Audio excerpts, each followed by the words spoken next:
So hello everyone, welcome to our YouTube channel guys. So guys, जितने भी student हैं, BA program के student या बी ऑनर्स के स्टूडेंट, जितने भी स्टूडेंट सेमेस्टर 6 के स्टूडेंट के लिए वीडियो होने वाली है।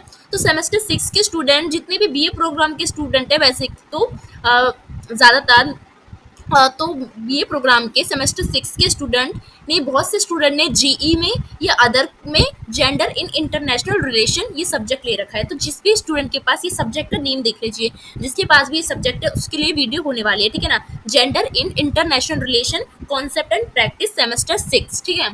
तो जिनके पास भी ये सब्जेक्ट है जेंडर इन इंटरनेशनल रिलेशन, उनके लिए वीडियो होने वाली है। तो इस वीडियो में हम करने जा रहे हैं इंपॉर्टेंट क्वेश्चन विद आंसर, ठीक है ना। देखिए, अब इस जेंडर इंटरनेशनल रिलेशन पे और पूरे यूट्यूब पे कहीं वीडियो नहीं है, ठीक है ना। तो मैं आपको करा रही हूँ। अगर आपने अभी तक कुछ भी नहीं पढ़ा, इसके बारे में कुछ पता नहीं है, तो ओनली वीडियो देख लीजिए, समझ आ जाएगा, ठीक है ना। और आराम से एग्जाम में लिख भी लोगे, ठीक है ना। तो चलिए वीडियो को स्टार्ट करेंगे हम।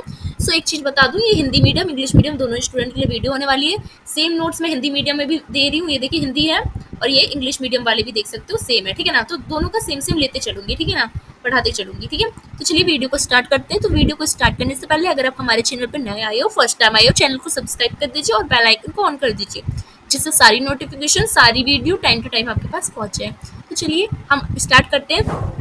उससे पहले एक बात बता दूं, अगर आप ये पीडीएफ खरीदना चाहते हैं, ओनली 50 रुपीज़ में ये हिंदी मीडियम इंग्लिश मीडियम दोनों पीडीएफ आपको मिल जाएगा, ठीक है ना। ओनली 50 रुपीज़ में आप टेलीग्राम पे मैसेज कर सकते हो, टैक्स कर सकते हो, और 50 रुपीज़ में ये पीडीएफ ले सकते हो, ठीक है ना। और आप हमारे इंस्टाग्राम पे भी मुझे फॉलो कर सकते हो, ये मेरी आईडी है, ठीक है ना, मैंने न्यू बनाई है, प्लीज़ फॉलो जरूर करना, ठीक है ना। रोमा जैसवाल 8785 मेरा इंस्टाग्राम आईडी है, ठीक है। आपको यही वाला लोगो दिखेगा, ठीक है, इंस्टाग्राम पे आप पहचान जाएगा, ठीक है। तो चलिए स्टार्ट करते हैं आज हम इंपॉर्टेंट क्वेश्चन विद आंसर की सीरीज जेंडर इंटरनेशनल रिलेशन को, क्योंकि बहुत ज़्यादा इस कमेंट्स आ रहे थे कि मैम इस पे बनाओ, इस सब्जेक्ट पे बनाओ, ठीक है ना। तो मैंने आपको बना दिया, और मैंने यूनिट्स वाइज बनाई है, ठीक है ना, कि इस यूनिट में कितने इंपॉर्टेंट क्वेश्चन बनते हैं, उस यूनिट में मतलब यूनिट वाइज बनाई है, ठीक है। तो सबसे पहले हम देखेंगे यूनिट 1। तो यूनिट फर्स्ट है आपका इंट्रोडक्शन, मतलब इंट्रोडक्शन टू इंटरनेशनल रिलेशन, ये आपका क्वेश्चन जो यूनिट है वो फर्स्ट का नाम है, ठीक है। तो यूनिट फर्स्ट में आपके कौन कौन से क्वेश्चन बनते हैं, तो हम देखते हैं, ठीक है। तो यूनिट फर्स्ट से पहला क्वेश्चन बनता है कि why is the study of gender important in IR, यानी इंटरनेशनल रिलेशन में। दिखा देती हूँ हिंदी मीडियम वाले स्टूडेंट को भी, यानी लिंग का अध्ययन यानी जेंडर का अध्ययन आईआर में यानी अंतर्राष्ट्रीय संबंध में क्यों महत्वपूर्ण है, क्यों हम पढ़ते हैं, ये आपको बताना है, ठीक है।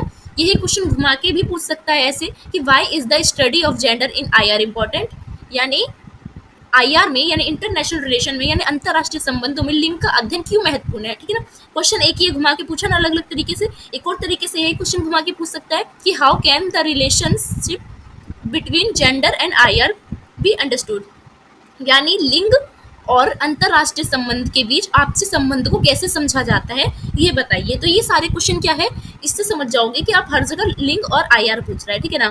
तो क्या है, इससे समझ जा रहे हो कि ये क्वेश्चन किससे पूछ रहा है कि अंतर्राष्ट्रीय संबंध और आईआर का क्या रिलेशन है और क्यों महत्वपूर्ण है, ठीक है ना। तो इसका अध्ययन क्यों करते हैं, ठीक है। तो चलिए आंसर को देखते हैं। सबसे पहले इंट्रोडक्शन से देखेंगे, ठीक है ना। हिंदी मीडियम इंग्लिश मीडियम दोनों स्टूडेंट को दिखाऊंगी, ठीक है ना। ठीक है, स्टार्ट करते हैं, ठीक है। इंट्रोडक्शन से हम कोई भी आंसर, देखिए आंसर को फॉर्मेट में लिखोगे तभी अच्छे नंबर मिलेंगे। इंट्रोडक्शन से लिखना है, फिर आंसर आप थोड़ा जो भी कंटेंट डालना चाहते हो, देन आपको लास्ट में कंक्लूजन जरूर लिखना है। बिन कंक्लूजन का कोई भी आंसर नहीं करना है, ठीक है ना, ये मस्ट है आपके लिए, ठीक है ना। तो सबसे पहले भूमिका बांधते हैं हम, यानी इंट्रोडक्शन देखते हैं कि आईआर में इंटरनेशनल रिलेशन क्या है, ठीक है। तो इंटरनेशनल रिलेशन यानी IR is a discipline that study the interconnectedness, conflicts and cooperation of nation, organisation and global power. क्या है, अंतर्राष्ट्रीय संबंध आईआर का एक ऐसा अनुशासन है, डिसिप्लिन है। क्या है, अंतर्राष्ट्रीय संबंध आईआर का एक डिसिप्लिन है। आईआर के अंदर एक सब्जेक्ट आता है, ठीक है ना, जो राष्ट्र, संगठन और वैश्विक शक्तियों के आपसी संबंध और संघर्ष का सहयोगात्मक अध्ययन कराता है। मीन्स जो आपका अंतर्राष्ट्रीय संबंध है वो क्या कराता है, अंतर्राष्ट्रीय संबंध क्या कराता है, अंतर्राष्ट्रीय संबंध में हम अलग अलग राष्ट्र के बारे में पढ़ते हैं, अलग अलग देश के बारे में, अलग अलग संगठन के बारे में पढ़ते हैं, अलग अलग वैश्विक शक्तियाँ के बारे में पढ़ते हैं, ठीक है। आपसी संबंध के बारे में पढ़ते हैं, एक देश का दूसरे देश से कैसा है, संघर्ष के बारे में पढ़ते हैं कि किस देश का किस देश से संघर्ष है और किस देश का किस देश से मित्रता है, सहयोग। तो ये सब हमने आईआर में पहले पढ़ा था हम ना, 5th सेमेस्टर में या 4th सेमेस्टर में आपके पास ये सब्जेक्ट था आई थिंक, तो उसमें मैंने पढ़ा रखा है ये, ठीक है ना। तो संघर्ष और सहयोग का अध्ययन करता है, मतलब आईआर में हम इन सब चीज़ों का ही अध्ययन करते हैं, ठीक है ना। तो क्या है कि traditionally the study of IR has focused on man leadership, military power, diplomacy and the behaviour of the nation and state. देखिए, हमने आईआर जब एक बार आपके वो सब्जेक्ट मिला होगा फोर्थ या फिफ्थ सेमेस्टर में, तो आपने ये पढ़ा होगा कि परंपरागत आईआर में क्या है। हमें सिर्फ ये देखने को मिलता है कि आईआर के अंदर में हमें पुरुषतांत्र नेतृत्व, मतलब जितने भी आईआर के थिंकर्स हैं कि आईआर क्या है, उस पर सबने विचार धने वो सारे पुरुष देखने को मिलते हैं। अभी हम जितना भी इंटरनेशनल रिलेशन पढ़ते हैं उसमें सारे थिंकर, सारे मतलब पुरुष ने ही लिखे हैं, सारी बुक्स, सारे थिंकर मतलब पुरुष प्रधान ही देखने को मिलता है। सैन्य शक्ति की बात करता है हम यथार्थवाद, आदर्शवादी सब पढ़ा था ना हमने आईआर में, तो ये सब किसमें है, ये सब हमें कहाँ देखने को मिलता है, ये सब हमें आईआर अंतरराष्ट्रीय संबंध में। शक्ति संघर्ष देखने को मिलता है हमें अंतरराष्ट्रीय संबंध में। कूटनीति, राष्ट्र राज्य के बीच व्यवहार, ये सब केंद्र बना हुआ है, मतलब आईआर के अंदर यही सब केंद्र है। पर कहीं पे भी महिलाओं की, जेंडर की बात नहीं की जाती है। लेकिन जैसे जैसे समाज में लिंग यानी जेंडर के प्रति चेतना बढ़ी, लोगों को समझ आया, तो यह स्पष्ट हुआ कि आईआर में भी लिंग का अध्ययन केवल बहुत ज़रूरी है, ठीक है ना, बल्कि यह एक नई दृष्टिकोण से विश्व की राजनीति को समझने में सहायक है। अभी तक हम पूरे अंतर्राष्ट्रीय संबंध को किसकी नज़र से देख रहे थे, आईआर को ओनली मेंस की नज़र से देख रहे थे, आदमियों की नज़र से देख रहे थे, ओनली युद्ध की नज़र से देख रहे थे, सैन्य की नज़र से देख रहे थे। अभी तक हमने जेंडर की नज़र से नहीं देखा आईआर को, कि जेंडर की नज़र से भी तो हमें देखना ज़रूरी है। ये भी तो नज़रिया ज़रूरी है कि ज़रा देखिए पूरे आईआर में जेंडर कैसा है, अंतर्राष्ट्रीय पूरे संबंध में, अंतर्राष्ट्रीय राजनीतिक में जेंडर क्या भूमिका निभाता है, ठीक है ना। तो समझिए इंट्रोडक्शन। तो अब हम देखेंगे इसी चीज़ को, ठीक है ना। तो सबसे पहले हमें जानना है कि जेंडर जो है हमारा यानी लिंग, वो है क्या, यानी what is gender, what is gender, ठीक है, लिंग क्या है। तो gender is not just limited to biological differences, male and female ही नहीं है मतलब, but it constructs social and cultural roles, expectations, and identities. It decide who has power, who voice is heard, and who has to live within what limits, ठीक है। यानी जो लिंग है वो क्या है, लिंग केवल जैविक अंतर नहीं है, यानी महिला और पुरुष यही सिर्फ लिंग नहीं है कि मतलब महिला है तो पुरुष, ये लिंग का मतलब महिला पुरुष या अदर जेंडर ये नहीं है। इसके अलावा ये भी है कि बल्कि सामाजिक और सांस्कृतिक भूमिका कैसी है, उपेक्षाओं की पहचान का निर्माण करता है लिंग, क्योंकि लिंग के आधार पर ही हम देखते हैं कि एक जेंडर का उपेक्षा की जाती है, उसके सारे अधिकार की, उसका कोई पहचान नहीं होता जैसे महिला। तो यह तय करता है कि किससे शक्ति प्राप्त है। जेंडर में ही हम देखते हैं कि एक जेंडर के पास सारी शक्ति है, ठीक है ना। किसकी आवाज़ सुनी जाती है जेंडर में, ये भी जेंडर में आता है। एक जेंडर है जैसे मेल जेंडर, उन्हीं की आवाज़ सुनी जाती है हर जगह। और किसे किन सीमाओं में रहना होता है, तो एक जेंडर है जैसे महिला, उससे सीमा में बांध के रखा जाता है। तो ये सब क्या है, लिंग ही है जेंडर। जेंडर सिर्फ महिला और पुरुष का पढ़ना मतलब ये नहीं कि महिला और पुरुष, बल्कि समाज में, सांस्कृतिक में, शक्ति में, आवाज़ में और सीमाओं में, इन सब में किसको क्या मतलब दर्जा दिया गया है, वो सब भी जेंडर में आता है, ठीक है ना। तो जानते हैं हम कि अब sense of gender in traditional IR, यानी परंपरागत आईआर में लिंग की अनुपस्थिति, यानी परंपरागत जो अंतर्राष्ट्रीय संबंध था उसमें लिंग की अनुपस्थिति थी, मतलब सिर्फ मेल डोमिन। हमें देखते हैं कि हर चीज़ मेल के ही इर्द गिर्द था, ठीक है ना। पूरा अंतर्राष्ट्रीय संबंध जब हम पढ़ते थे उसमें जितने भी थिंकर्स थे या सोच थी या विचारधारा थी वो सब आदमियों की थी। वहाँ पे जेंडर का कोई मतलब, जेंडर में अगर हम अदर जेंडर की बात करें तो वहाँ पे इक्वालिटी देखने को नहीं मिलती है, ठीक है ना। तो आईआर जानते हैं हम इसे। तो the core tenets of IR such as realism, liberalism, ठीक है ना। तो क्या देखने को मिला हमें, new structuralism have been male centric, हमें इन सब में क्या देखने को, मेल सेंट्रिक देखने को मिला। आईआर के जब हम मुख्य सिद्धांत हमने पढ़ा था, जब हमने अंतर्राष्ट्रीय संबंध पढ़ा था फोर्थ या फिफ्थ सेमेस्टर में, तो हमने यथार्थवाद पढ़ा था, रियलिज्म, हमने उदारवाद पढ़ा था, लिबरलिज्म, हमने नव संरचनात्मकवाद पढ़ा था, ठीक है ना। तो ये सब अगर हमने पढ़ा था तो इसमें किसकी बात हो रही थी, पुरुष केंद्रित तो था ये, यानी पुरुषों ने ही ये विचारधारा रखी है, पुरुष ही इसके इर्द गिर्द घूम रहे हैं, ठीक है ना। तो पूरी दुनिया को अभी तक हम पुरुषों के नजरिए से ही देख रहे थे, ठीक है ना। लेकिन इनमें युद्ध, सुरक्षा और शक्ति पर जोर दिया जा रहा था, ठीक है ना। यानी युद्ध, सुरक्षा और शक्ति पर हम ये यथार्थवाद, उदारवाद और नवदारवाद में पढ़ रहे थे, जबकि शांति, देखभाल, मानव अधिकार और घरेलू प्रभाव को हम लोग नजरअंदाज कर रहे थे, ठीक है ना। शांति, देखभाल, मानव अधिकार, घरेलू प्रभाव, ठीक है ना, हरासमेंट जो होता है, इन सब पे भी हम नजरअंदाज कर रहे थे, जो पुरानी हमारी आईआर थी, जिन्होंने परंपरागत रूप से स्त्री को सुलभ बना माना जाता है, ठीक है ना। तो इससे आईआर का दृष्टिकोण अधूरा माना जाता है और असंतुलित माना जाता है। क्यों? क्योंकि आईआर अभी तक क्या है, आईआर जो परंपरागत में एक ही नजरिए से देखा जा रहा था, सिर्फ पुरुषों के नजरिए से देखा जा रहा था। इसमें सिर्फ सुरक्षा और शक्ति की बात हो रही थी, युद्ध की बात हो रही थी, ना शांति की बात हो रही थी, ना देखभाल की बात हो रही थी। युद्ध में जो महिलाओं के साथ अत्याचार होते थे ना उसकी बात हो रही थी, ना घर में जो महिलाओं के साथ हरासमेंट होता है उसकी भी बात नहीं हो रही थी। इन सबको नजरअंदाज करा जाता था और स्त्री को सुलभ माना जा रहा था। ठीक है ना अभी तक। तो अब हम जानते हैं कि the absence of gender in IR and the feminist response, यानी क्या कि अंतरराष्ट्रीय संबंध में लिंग की अनुपस्थिति और फेमिनिस्ट प्रतिक्रिया के बारे में बताइए। मतलब हम देखते हैं कि जब भी हम अंतरराष्ट्रीय पढ़ते थे संबंध पारंपरिक तौर पे, तो हम देखते थे कि सब मेल्स ही लिख रहे हैं, थिंकर्स मेल है, सब मेल के अकॉर्डिंग ही पूरा आयार चल रहा है।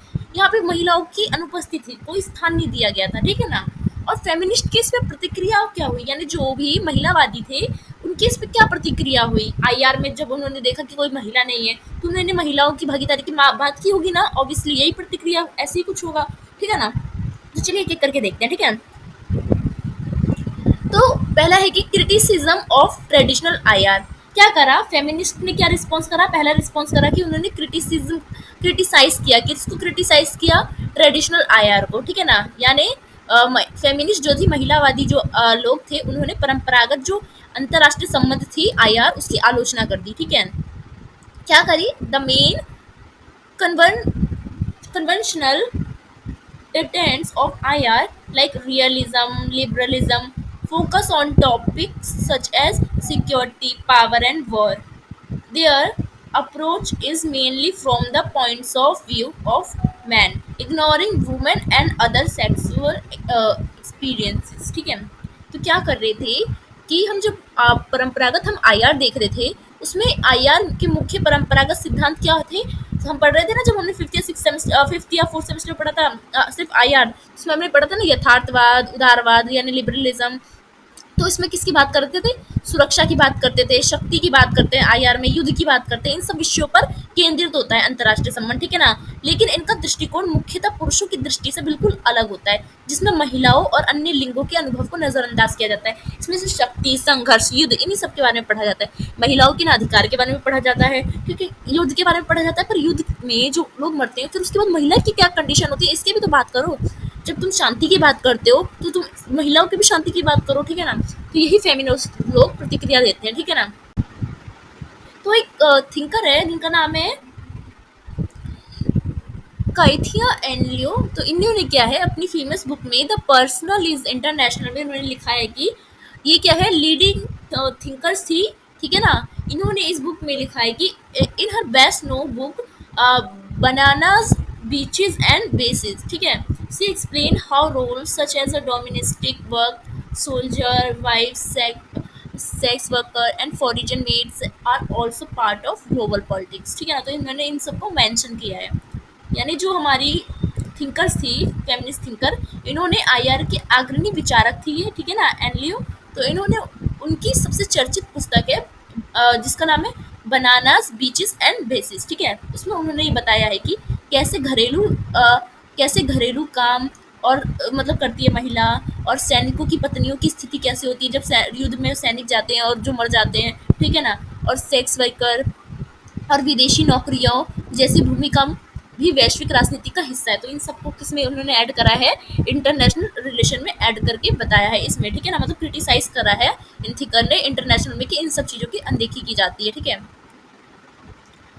तो where are the women that their basic question बनता ही है, क्योंकि अब जब हम ये बुक पढ़ोगे आप, ठीक है ना, तो क्या है इसमें ये बताया गया है, इसमें इन सब की बात की गई। तो इसमें ये कहा गया है कि हम देखते हैं जब आईआर आईआर में कहाँ है वुमेन, है कहाँ, महिला कहाँ है, कहीं नहीं है। जहाँ देखते हैं तो पुरुष प्रधान दिखता है, पुरुष केंद्रित ही दिखता है, यथार्थवाद, चाहे आदर्शवाद, चाहे मार्क्सवाद। ठीक है ना। मतलब पूरे आईआर में शक्ति, संघर्ष, युद्ध की बात हो रही है, पर युद्ध जो लड़ रहा है वो आदमी, उसकी वाइफ भी तो होगी। ठीक है ना। जिस देश जो धार रहा है उस देश की कंडीशन कैसी हो रही है, तो महिलाओं की बात कहाँ हो रही है, तो कहाँ है वुमेन। ठीक है ना। So she argues that to understand IR, we need to look at where women are, how they are working, and within what global framework they are exploited. ठीक है। यानी उनका तर्क है कि आईआर को समझने के लिए हमें ये देखना होगा कि महिलाएं कहाँ हैं, कैसे काम कर रही है और उनका शोषण जो जो है वो किन वैश्विक ढांचों के भीतर होता है, ठीक है ना। तो ये सब नहीं पढ़ा जा रहा है, मतलब कि अगर युद्ध की बात कर रहे हो तो युद्ध में जो उनकी वाइफ है वो घर पे रहती होंगी, मर जाती होंगी, तो उनका गुजारा कैसे होता होगा, क्या बीतती होगी, ठीक है ना। शांति की बात करो तो महिलाओं की शांति क्यों नहीं बात करते। जब हम मार्क्सवाद पढ़ते हैं तो हम पूंजीपति और मजदूरी की बात करते हैं, पर महिलाओं की क्यों नहीं करते, ठीक है ना। तो मतलब महिलाओं को कहीं बात नहीं किया जाता है, ठीक है ना, आईआर में, ठीक है। तो इसी का क्रिटिसाइज करता है। सो फेमिनिस्ट थ्योरी जो है, तो की ideas of feminist IR theory हम जानते हैं, ठीक है ना। तो जितने भी फेमिनिस्ट थे यानी नारीवादी थे, उनके प्रमुख विचार कौन कौन से थे और कौन कौन से थिंकर्स थे, ठीक है ना, उसको हम देख लेते हैं, ठीक है। तो एक फेमस थिंकर है आईआर की, जिसका नाम है टिंकर। टिंकर ने मैगर्थ नाउ की जो यथार्थवादी है, यथार्थवाद की विचारक थे ना मैगर्थ नाउ। हमने आईआर जब पढ़ा था फोर्थ या फिफ्थ सेमेस्टर में, तो जानते हो ना मैगर्थ नाउ को। तो थिंकर कौन थी, थिंकर थी महिलावादी की मतलब विचारक, ठीक है ना, महिलावादी की। तो महिलावादी और यथार्थवादी, ये महिलावादी हुई, ये यथार्थवादी हुआ। तो ये क्या करते हैं, इन दोनों के बीच एक बड़ा विचारिक टकराव रहता है। मतलब थिंकर क्या है, यथार्थवाद को यानी मैगस्थाओं की यथार्थवाद का आलोचना करती है, ठीक है ना। एनी थिंकर्स ने प्रसिद्ध यथार्थवाद विचारक हंस मैगस्थाओं की पुस्तक जो है, जिसमें उन्होंने पॉलिटिक्स अमंग नेशनल की आलोचना की है। पॉलिटिक्स अमंग नेशनल में क्या बताते हैं हंस मैगस्थाओं, आईआर के बारे में बताते हैं कि आईआर क्या है, इसमें क्या होता है, ठीक है ना। तो आईआर की मतलब सीधी तरह से आलोचना कर रही है थिंकर, ठीक है ना, हंस मैगस्थाओं की, जो वो बता रहे हैं कि आईआर क्या होता है वगैरह, ठीक है ना। तो पूरी तरह से इनकी पुस्तक और इनकी आलोचना करती है, ठीक है। तो मैगस्थाओं के अनुसार राजनीतिक शक्ति की खोज है, और ये प्राकृतिक में मार्दना यानी क्या है, मतलब पुरुषों के ही इर्द गिर्द है। यानी राजनीति क्या है, शक्ति की खोज है। मतलब राजनीति मतलब शक्ति से देखता है मैगस्थाओं, ठीक है। और शक्ति को वो किसका बताता है, सिर्फ पुरुष प्रधान बताता है कि पुरुष मतलब पुरुष ही शक्ति वाले होते हैं, वुमेन्स नहीं होती, ठीक है ना। तो इस चीज की थिंकर जो है, यानी जो नारीवादी विचारक है थिंकर, वो इसकी आलोचना करती है, ठीक है। लेकिन थिंकर ने इस विचार को चुनौती दी और कहा कि ये सभी मान्यताएं लैंगिक पूर्वाग्रह से ग्रस्त है, ठीक है, यानी जेंडर बेस से ग्रस्त है, ठीक है। थिंकर की किताब है जेंडर इन इंटरनेशनल रिलेशन, 1992 में इन्होंने लिखी थी, ठीक है ना। इसमें उन्होंने आईआर में ये साबित किया कि शक्ति का मतलब केवल सैन्य शक्ति नहीं होता, सुरक्षा का मतलब मानव सुरक्षा भी नहीं है, और आईआर में महिलाओं की भागीदारी को नजरअंदाज करना भी गंभीर हो चुका है, ठीक है। तो ये सब बताया था। यानी थिंकर्स जो है, थिंकर वो अपनी पुस्तक जेंडर इन इंटरनेशनल रिलेशन जो कि 1992 में जो प्रकाशित हुई थी, उसमें ये बताती है कि शक्ति का मतलब केवल सैन्य शक्ति नहीं होती। सिर्फ मतलब जो मैगस्थाओं कहता है शक्ति का मतलब सैन्य शक्ति ही होता है। शक्ति का मतलब आपके देश, जो आपका देश है उसमें महिलाओं की स्थिति, अन्य जेंडर की स्थिति कैसी है, ये भी डिपेंड करती है। सुरक्षा का मतलब सिर्फ मानव सुरक्षा ही नहीं होता है, जो भी जितने भी जेंडर्स आते हैं आपके देश में, वो सभी मतलब उनका सुरक्षा होनी चाहिए। और आईआर में महिलाओं की भागीदारी को नजरअंदाज करना बिल्कुल गलत होगा, क्योंकि एक अच्छा आदर्श समाज, ठीक है ना, और कब बनेगा, जब समाज के हर वर्ग उस समाज में भागीदारी लेंगे। तो महिला भी उस समाज का हिस्सा है, उसको नजरअंदाज करोगे तो ये अच्छा नहीं है आईआर में, ठीक है ना। तो थर्ड क्या है कि जेंडर एंड वॉर पीस, यानी युद्ध, शांति और लिंग को एक दूसरे से कैसे जोड़ा जाता है, ठीक है ना। तो जब भी युद्ध होता है तो युद्ध में पुरुषों को दिखाया जाता है कि पुरुष युद्ध करने जाते हैं, जितने भी आर्मीज होते हैं, फुल सोल्जर्स होते हैं, ठीक है ना। तो ये सब सिर्फ मेल्स में दिखाया जाता है ना। बट क्या वही मरते हैं, सिर्फ उन्हीं को दुख होता है, नहीं ना, उनके घर में बच्चे होते हैं, उनकी वाइफ्स होती है, ठीक है ना। तो उनका क्या, जब ये डेथ में मरते हैं, युद्ध में मरते हैं, तो हम कहते हैं कि वो मर गया, पुरुष मर गया।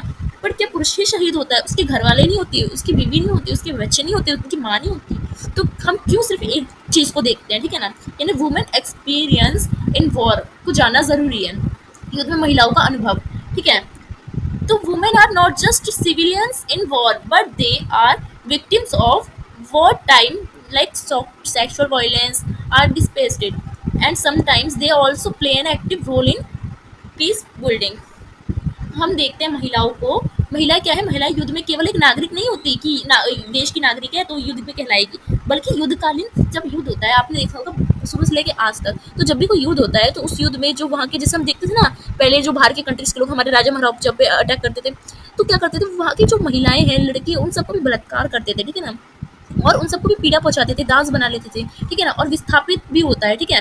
तो कई बार शांति निर्माण में भी सक्रिय भूमिका निभाती है। यानी कभी किस देश में अगर युद्ध हो रहा होता है ना, तो कोई वहाँ की वुमेन्स क्या कहती है, शांति बनाने में भी सहायता करती है। तो वुमेन्स की भूमिका आईआर में बहुत ज़्यादा होती है और इस चीज़ को हम नज़रअंदाज करते हैं कि युद्ध तो हम देख लेते हैं, पर युद्ध में जो महिलाओं के साथ होता है उसको कोई नहीं देखता है, ठीक है ना। तो एक थिंकर है Carol Cohn, language of defence में उन्होंने क्या करा है, कैरल कॉन ने रक्षा और परमाणु रणनीति की भाषा का विश्लेषण किया है। उन्होंने दिखाया है कि कैसे रणनीति भाषा मर्दाना होती है। मतलब उन्होंने बताया है कि जो एनालाइज किया है लैंग्वेज ऑफ डिफेंस में न्यूक्लियर स्ट्रेटेजी को, he show how strategic language is masculine and emotion care of human values and no place it in. यानी इसमें क्या है, भावनाओं का देखभाल का, ये मानवीय मूल्य को इसमें कोई जगह नहीं दी गई है, ठीक है ना। जब आप परमाणु विश्लेषण करते हैं कि जब दुनिया में परमाणु बने, परमाणु बम बने, तो इसमें क्या है, महिला होती तो मतलब एक नहीं चाहती, महिला इतनी बस क्रूर नहीं होती है, ठीक है ना। तो मर्दाना सोच दिखता है कि लड़ाई युद्ध ये वगैरह वगैरह, बम गिरा देंगे, ये गिरा देंगे, ठीक है ना।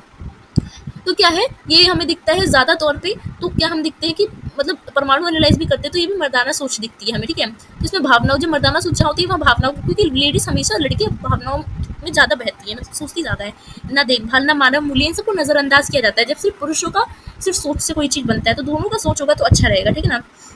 उदाहरण के लिए मिसाइल को, ठीक है, मिसाइल को इम्प्रेग्नेबल या डीप पेनेट्रेशंस कहा जाता है, जो यौनिक भाषा से भरी होती है, ठीक है।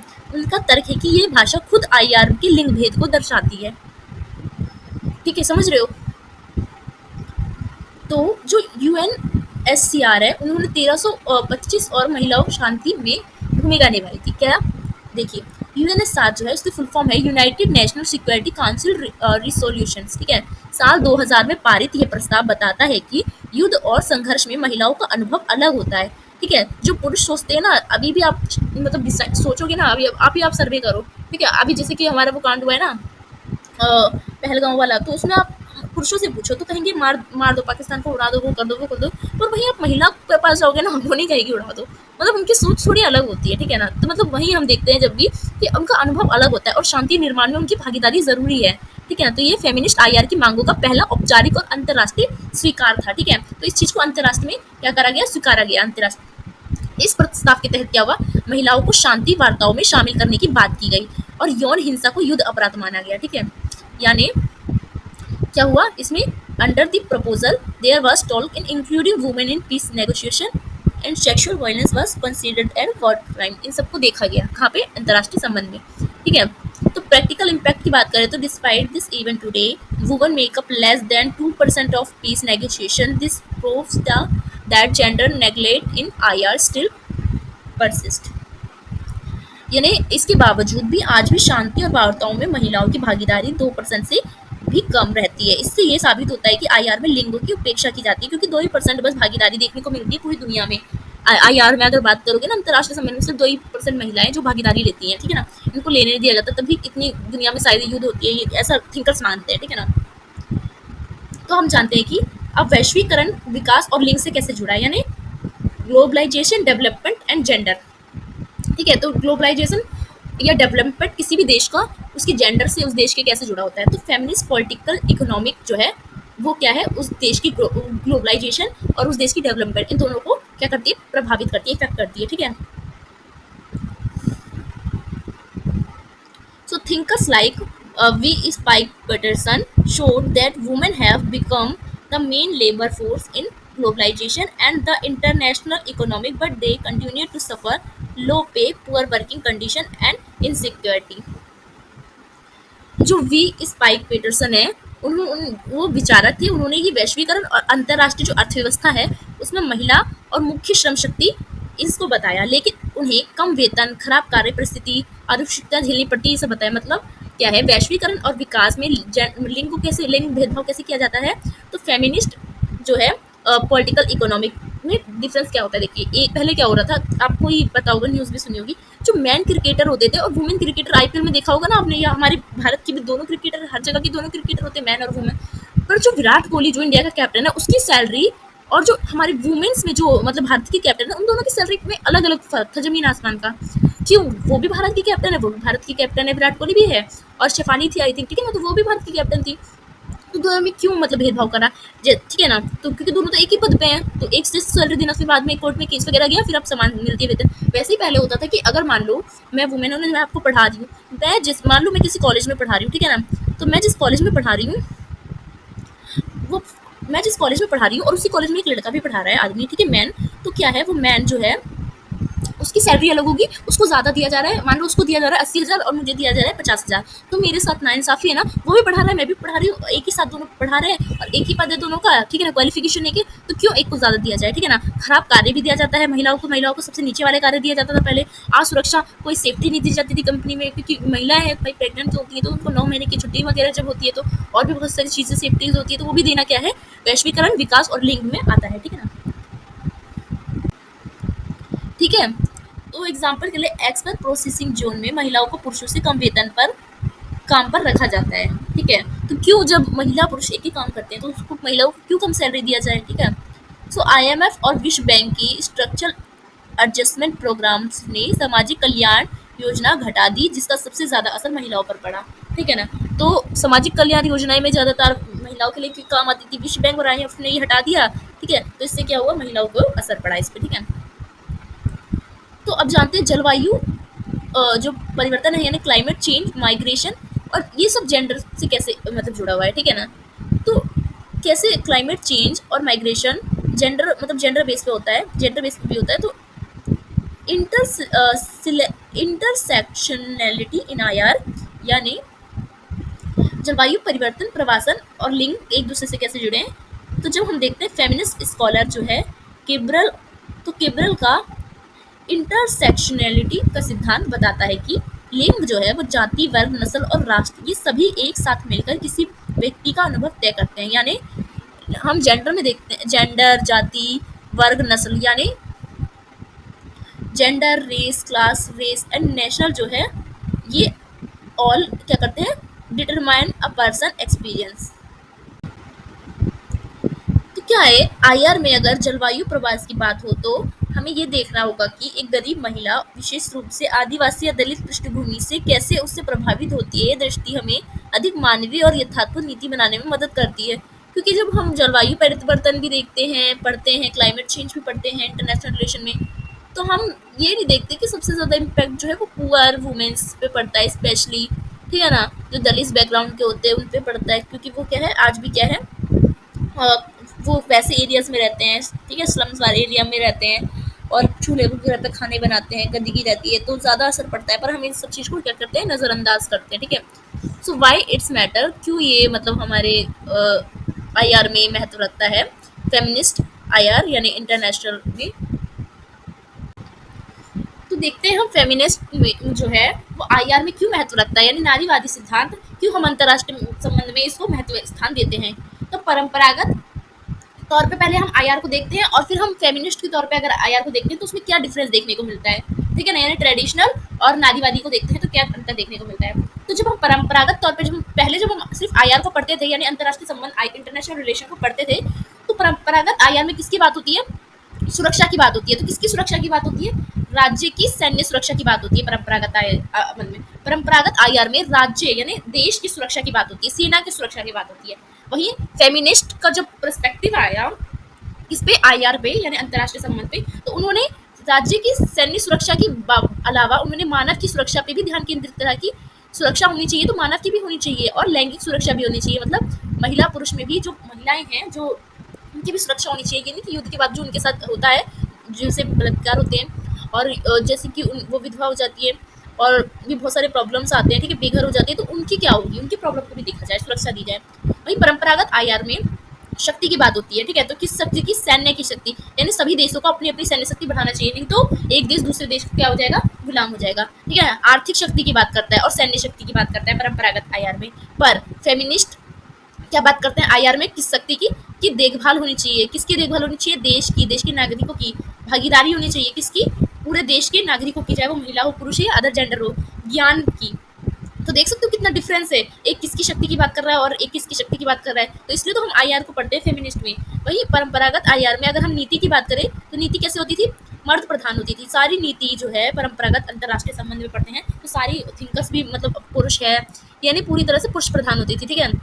वही फेमिनिस्ट के तौर पे अगर हम जब आईआर को पढ़ते हैं नारीवादी के दृष्टिकोण से, तो इसमें हम क्या देखते हैं कि कानून किसके अकॉर्डिंग बनता है, समावेशी होता है, यानी महिला पुरुष दोनों की बात होती है कानून में, बहुआयामी दृष्टिकोण होता है, महिला पुरुष बच्चे, ठीक है ना, और अदर जेंडर सबका ख्याल रखा जाता है।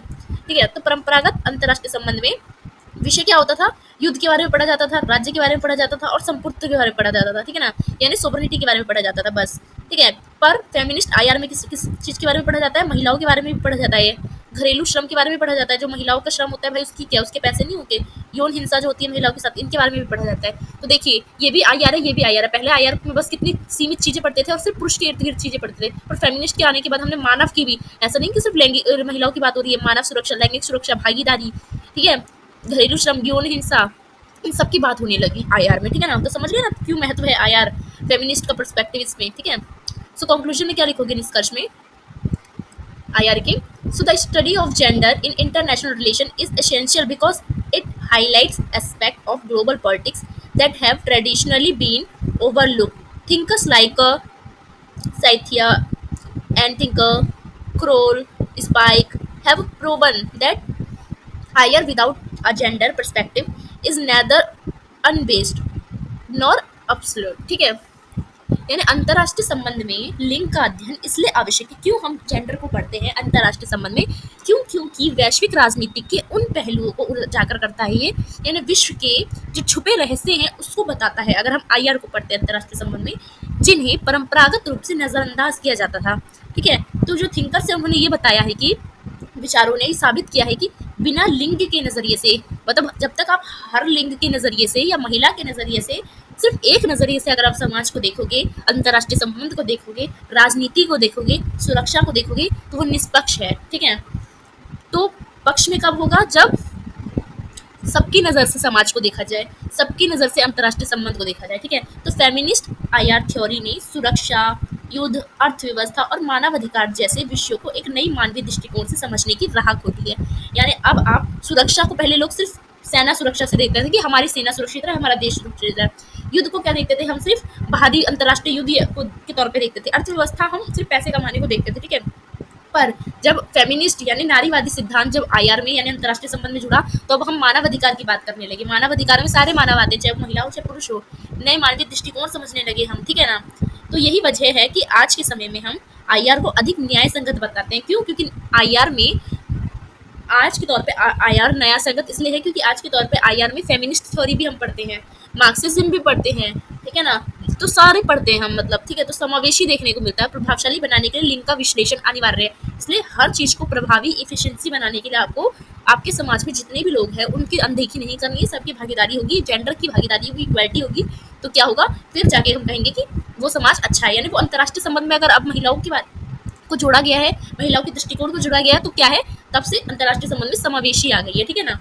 आई होप आपको ये क्वेश्चन अच्छी तरह से समझ आया, क्वेश्चन नंबर फर्स्ट। ठीक है, सो क्वेश्चन नंबर फर्स्ट अच्छा लगा तो वीडियो को लाइक कीजिएगा। ठीक है ना, चलते हैं हमारे नेक्स्ट क्वेश्चन पे। नेक्स्ट क्वेश्चन देखते हैं हम अपना। ठीक है, सो हमारा नेक्स्ट क्वेश्चन है कि how does the inclusion of gender in IR effect global politics.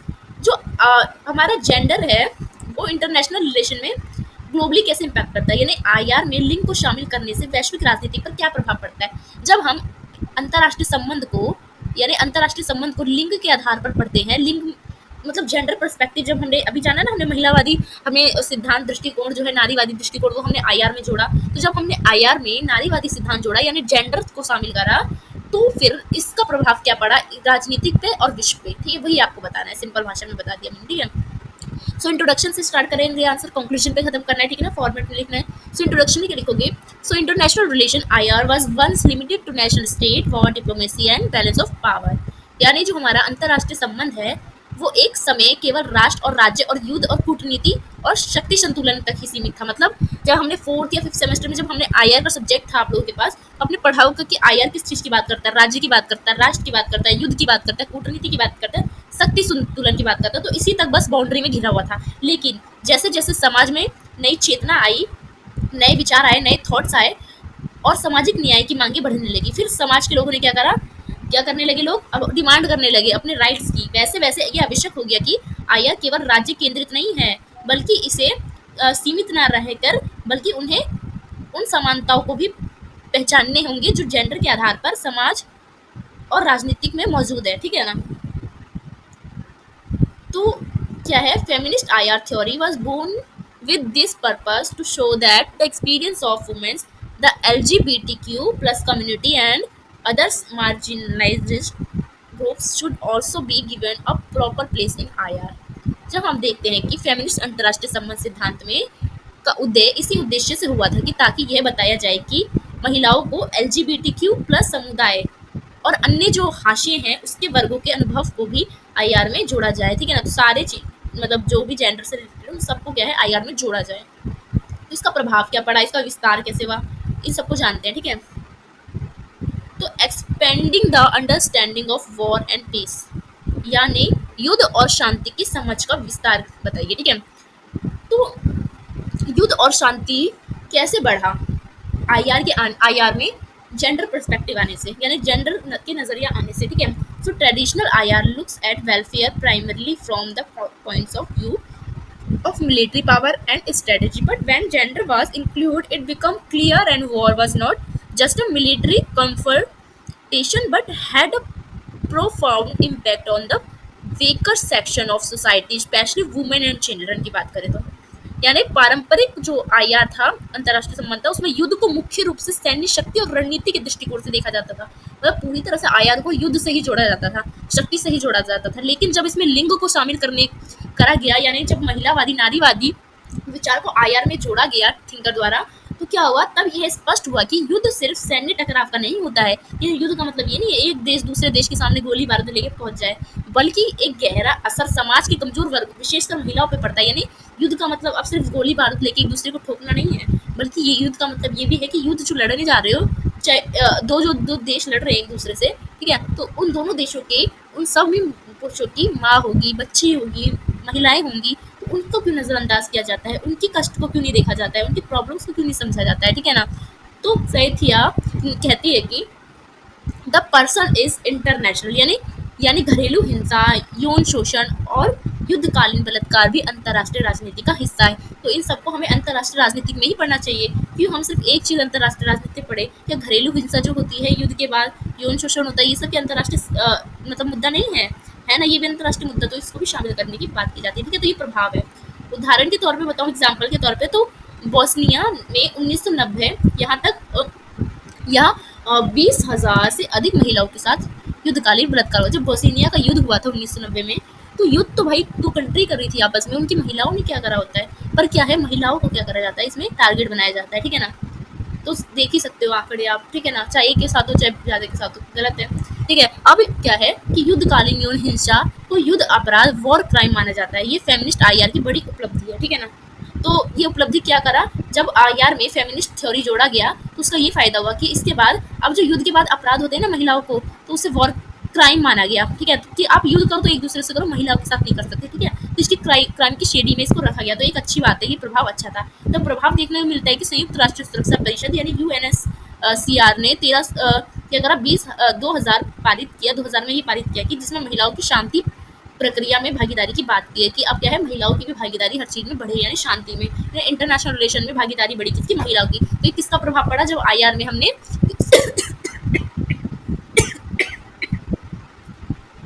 तो ये कब हुआ, जब हमने इंटरनेशनल रिलेशन में महिलाओं को पढ़ा, महिलाएं की विचारधाराओं को जोड़ा, ठीक है ना। तो अब हम जानते हैं कि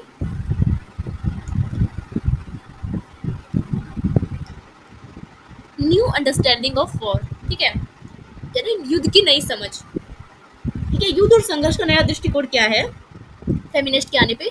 सो feminist scholar show that war is not just a matter of soldier, बल्कि women, children, the elderly, the LGBTQ plus community are also serving affected।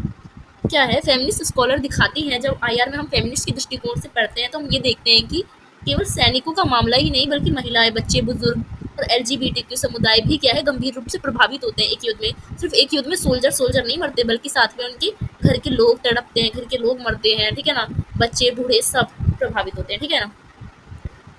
तो issues such as sexual violence, displacement, malnutrition are now being considered as part of the war strategy।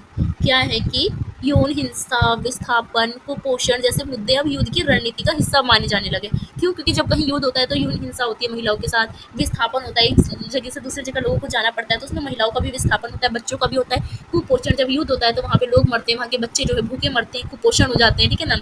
ये सब मुद्दे भी क्या है, अब हम आईआर में पढ़ने लगे हैं, जब से जेंडर पर्सपेक्टिव को आईआर में जोड़ा गया है, ठीक है। तो इस युद्ध की योजना और शांति प्रतिक्रिया में समावेशी दृष्टिकोण लाया है। इसने क्या है, युद्ध की योजना में शांति प्रतिक्रिया लाया है। तो अब युद्ध को सिर्फ सैनिक तौर पे नहीं देखते, हम जब हम हर की नजरिए से देखते हैं, सबके नजरिए से देखते हैं, जेंडर के नजरिए से देखते हैं, तो हमें उसमें बच्चे, बूढ़े, महिलाएं, सबका नुकसान दिखता है। तो शांति बनाए रखने में दुनिया में ज्यादा ये कायम करता है, ठीक है। तो ये प्रभाव हुआ, ठीक है। तो आप जानते हैं कि highlighting inequalities in the global economic, यानी जो हमारी वैश्विक अर्थव्यवस्था है उसमें असमानताओं को उजागर कैसे किया जाता है, कैसे करने हैं, ठीक है। मतलब वैश्विक अर्थव्यवस्था में हम असमानता कैसे देखते हैं जेंडर के तौर पे, ठीक है। So in globalisation women's work in considered cheap labour, ठीक है।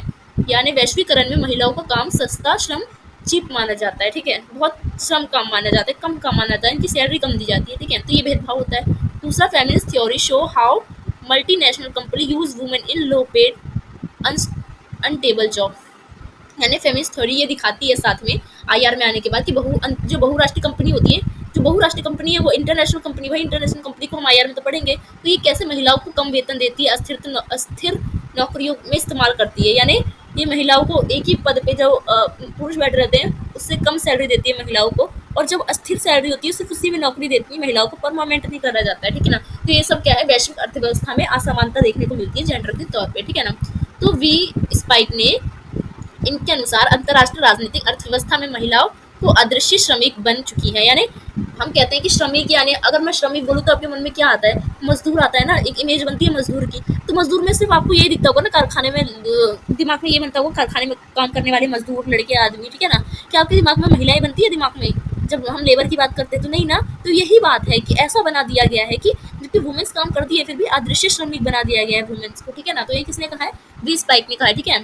सो इनके अनुसार परिणाम स्वरूप कई अंतर्राष्ट्रीय नीतियां जैसे आईएम रिफॉर्म्स को जेंडर सेंसिटिव बनाने की मांग बढ़ी है, ठीक है।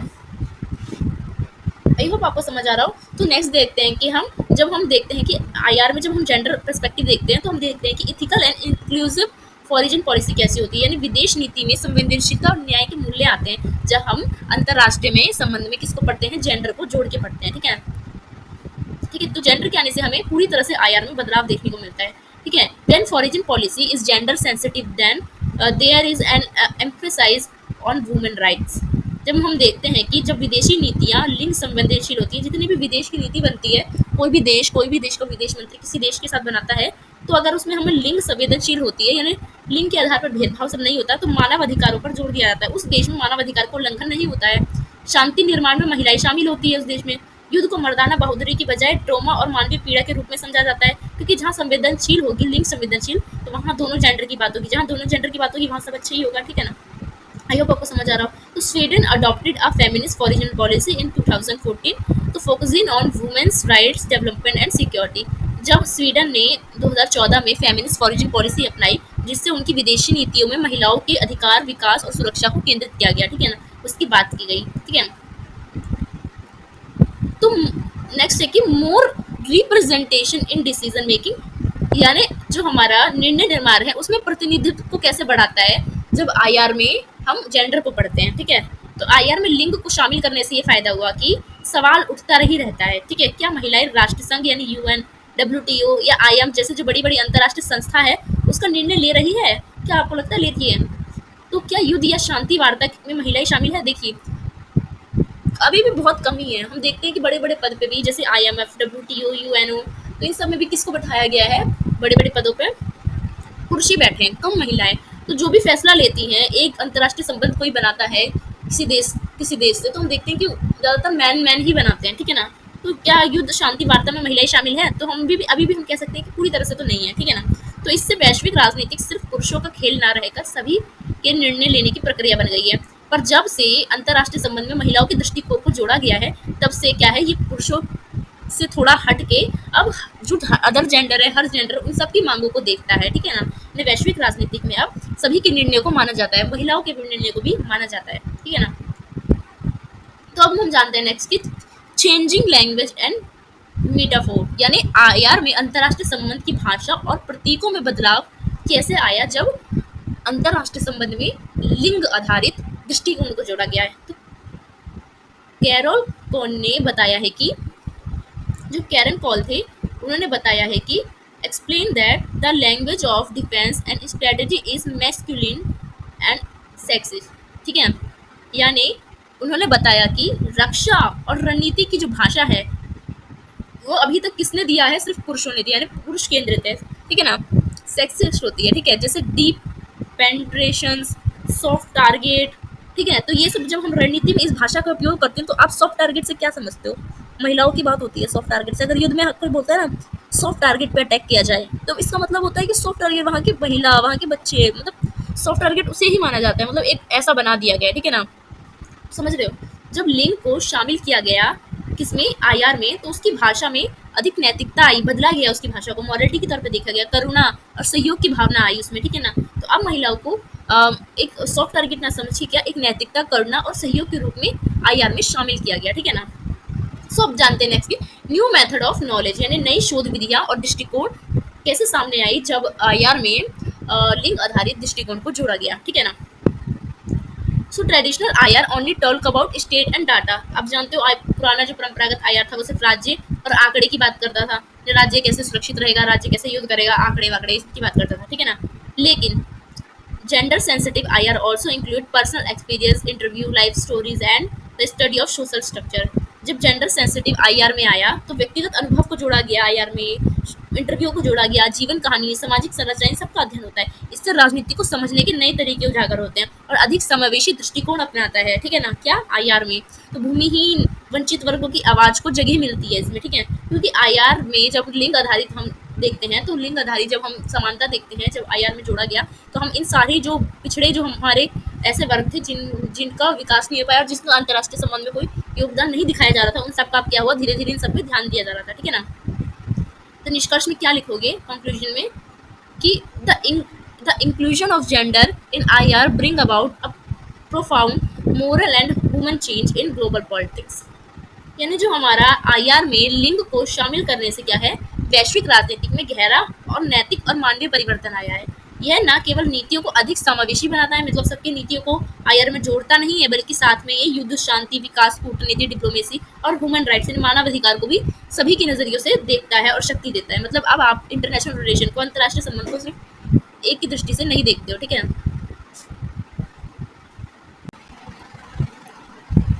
तो क्या हुआ जब फेमिनिस्ट यानी नारीवादी सिद्धांत या जेंडर का सिद्धांत जब अंतर्राष्ट्रीय संबंध यानी आईआर में जोड़ा गया, तो क्या हुआ कि बिल्कुल बदलाव देखने को मिल गए, अलग नजरिया देखने को मिल गया अंतर्राष्ट्रीय संबंध को। ठीक है, तो क्या सिखाया जब फेमिनिस्ट आईआर में आया, तो यानी जब नारीवादी सिद्धांत और जेंडर सिद्धांत जो है, तो ये जब अंतर्राष्ट्रीय संबंध में आया तो इसने ये सिखाया कि जब तक हम ये नहीं पूछते कि महिलाएं कहाँ है, तब तक हम अंतर्राष्ट्रीय राजनीति को पूरी तरह से नहीं समझ सकते, क्योंकि हर समाज, हर एक इंस्टीट्यूशन या कुछ भी हो, उसमें महिलाओं की भूमिका भी अत्यंत महत्वपूर्ण होती है, क्योंकि वो समाज का एक हिस्सा है। ठीक है ना, जेंडर कहाँ है ये पूछना, महिलाएं कहाँ है अंतर्राष्ट्रीय संबंध में ये पूछना प्रश्न बहुत अच्छा है, और जब ये अंतर्राष्ट्रीय राजनीति में पूरी तरह से समझ सकते हैं हम। ठीक है, ये सब चीज़।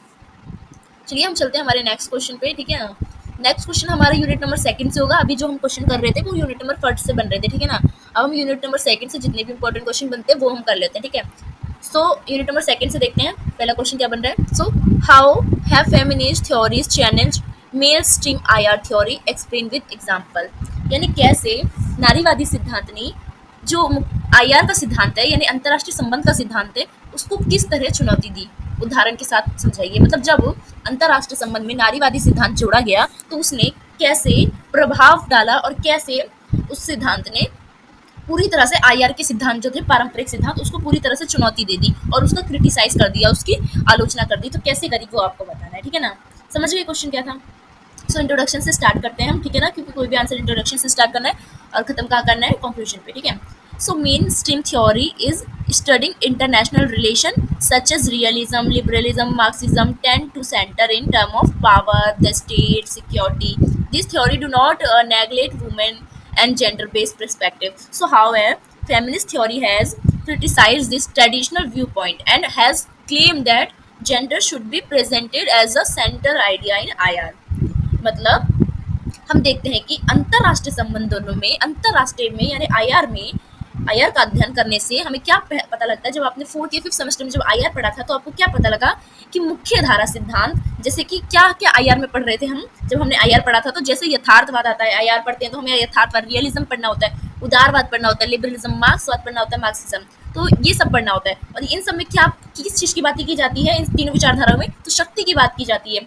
राज्य की शक्ति, एक से दूसरे राज्य की शक्ति ज्यादा हो, राज्य की बात की जाती है, देश की बात की जाती है, सुरक्षा की बात की जाती है। इन संदर्भों से ही केंद्रित होता है क्या, अंतरराष्ट्रीय संबंध। पर इन सिद्धांतों में महिलाओं और लिंग आधारित दृष्टिकोण इन सब की उपेक्षा की जाती है।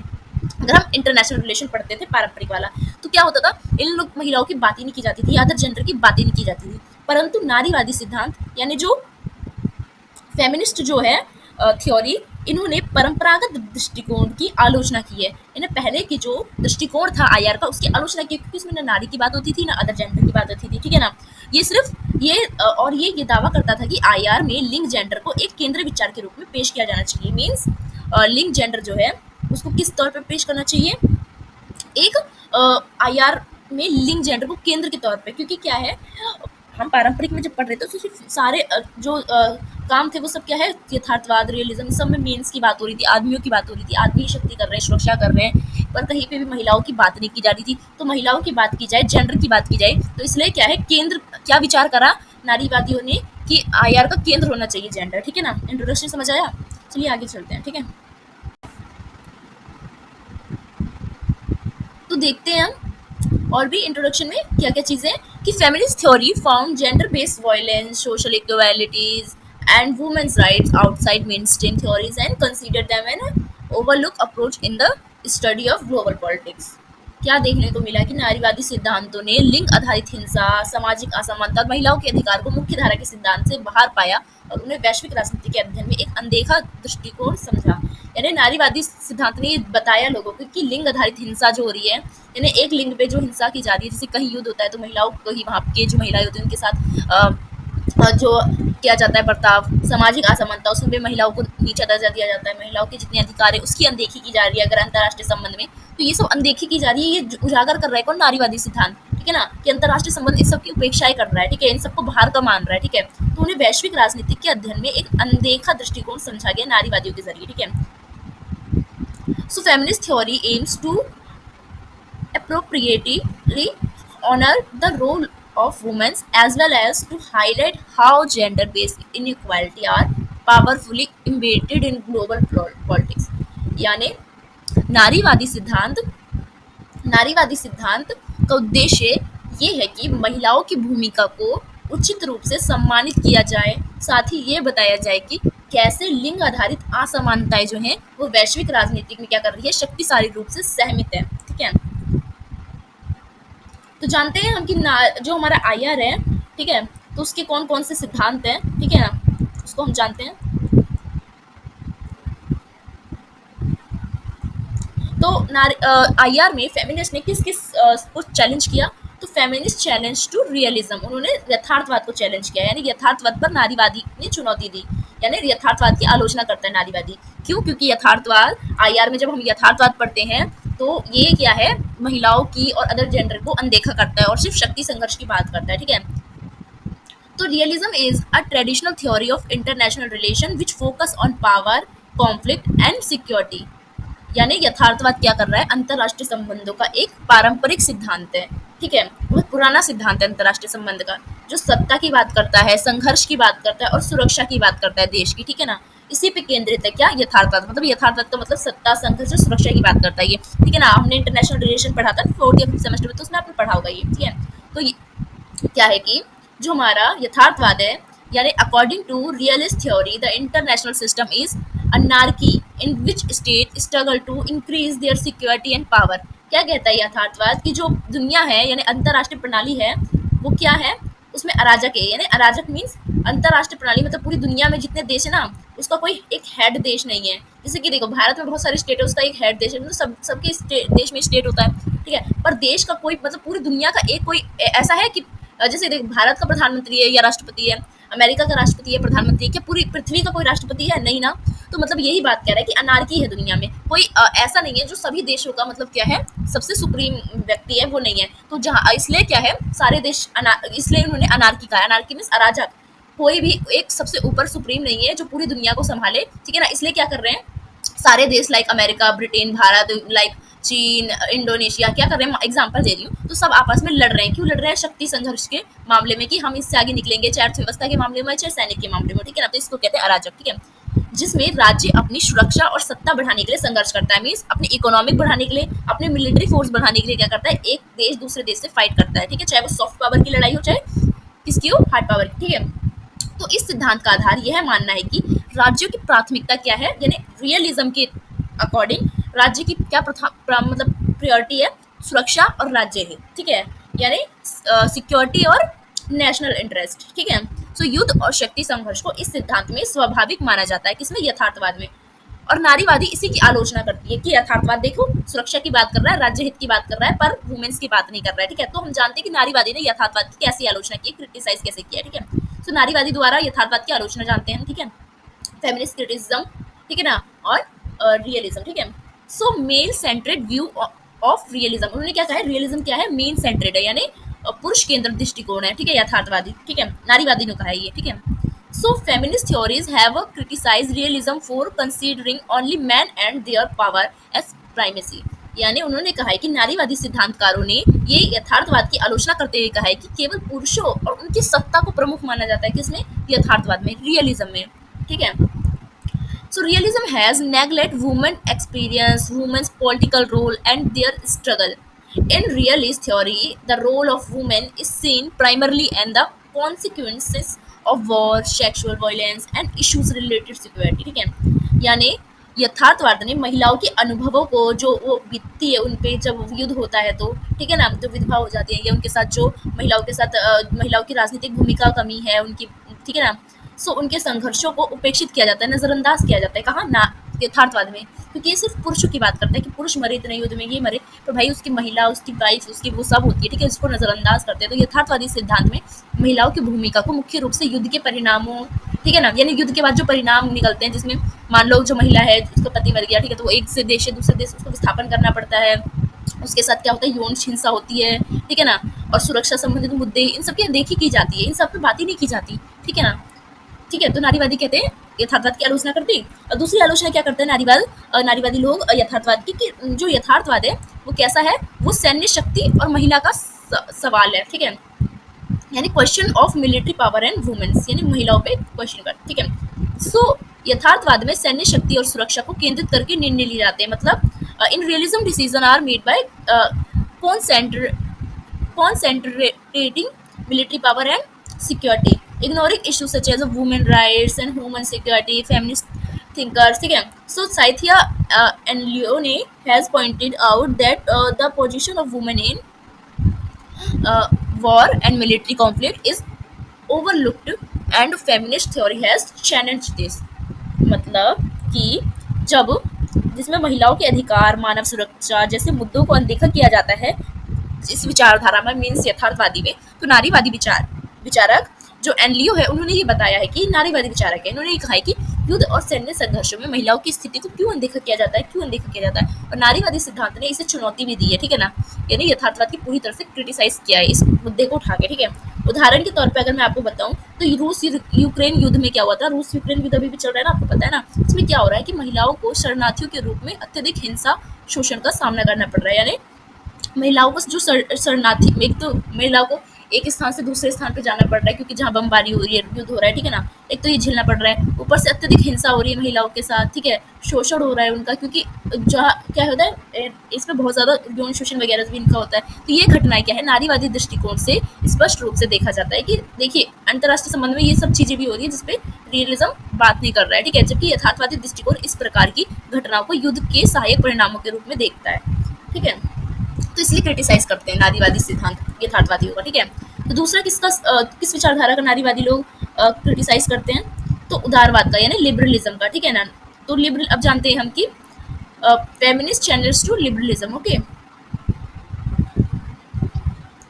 सो liberalism is an idealistic theory which believes that cooperation and institution have an important contribution in international relation. इनका मानना है कि उदारवाद क्या है, एक आदर्शवादी सिद्धांत है जो युद्ध की बात नहीं करता। आदर्श से समझ आता है ना, आदर्श लोग कैसे होते हैं, युद्ध नहीं करते। सो युद्ध की नहीं बात करता है, ठीक है। जो मानता है कि अंतर्राष्ट्रीय संबंध में सहयोग होना चाहिए, मतलब हर लड़ाई को सही, अगर एक देश दूसरे देश का सहयोग करेगा, ठीक है ना, संस्था बनेगी अगर जो पूरे युद्धों को रोकेगी दुनिया में, जैसे कि यूएन है, ठीक है, तो महत्वपूर्ण योगदान रहेगा तो युद्ध नहीं होगी, ठीक है ना, देश में। तो ये आदर्शवादी कहता है। सो उदारवादी सिद्धांत के अनुसार राज्य गैर राज्य अभिनेता मिलकर क्या करते हैं, शांति और सहयोग को बढ़ावा देते हैं। ये कहता है कि इंटरनेशनल रिलेशन का मतलब है कि एक देश दूसरे देश से संबंध बनाता है, जैसे कि मोदी जी रूस का संबंध है ना, भारत और अमेरिका का संबंध है ना, तो ऐसे संबंध बनाता है। क्यों? क्योंकि वो शांति लाना चाहता है और वो एक दूसरे से सहयोग करने चाहते हैं। तो ये आदर्श की आंखों से देखता है, ठीक है, सबको।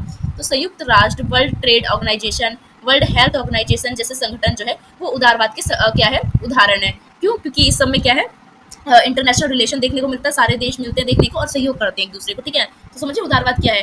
तो अब उदारवाद की भी पर देखो, उदारवादी अच्छी अच्छी बात कर रहा है ना, कि सहयोग, संस्था, इन सब की बात करता है कौन, उदारवाद, ठीक है, कि अंतर्राष्ट्रीय संबंध ये सब चीज करता है।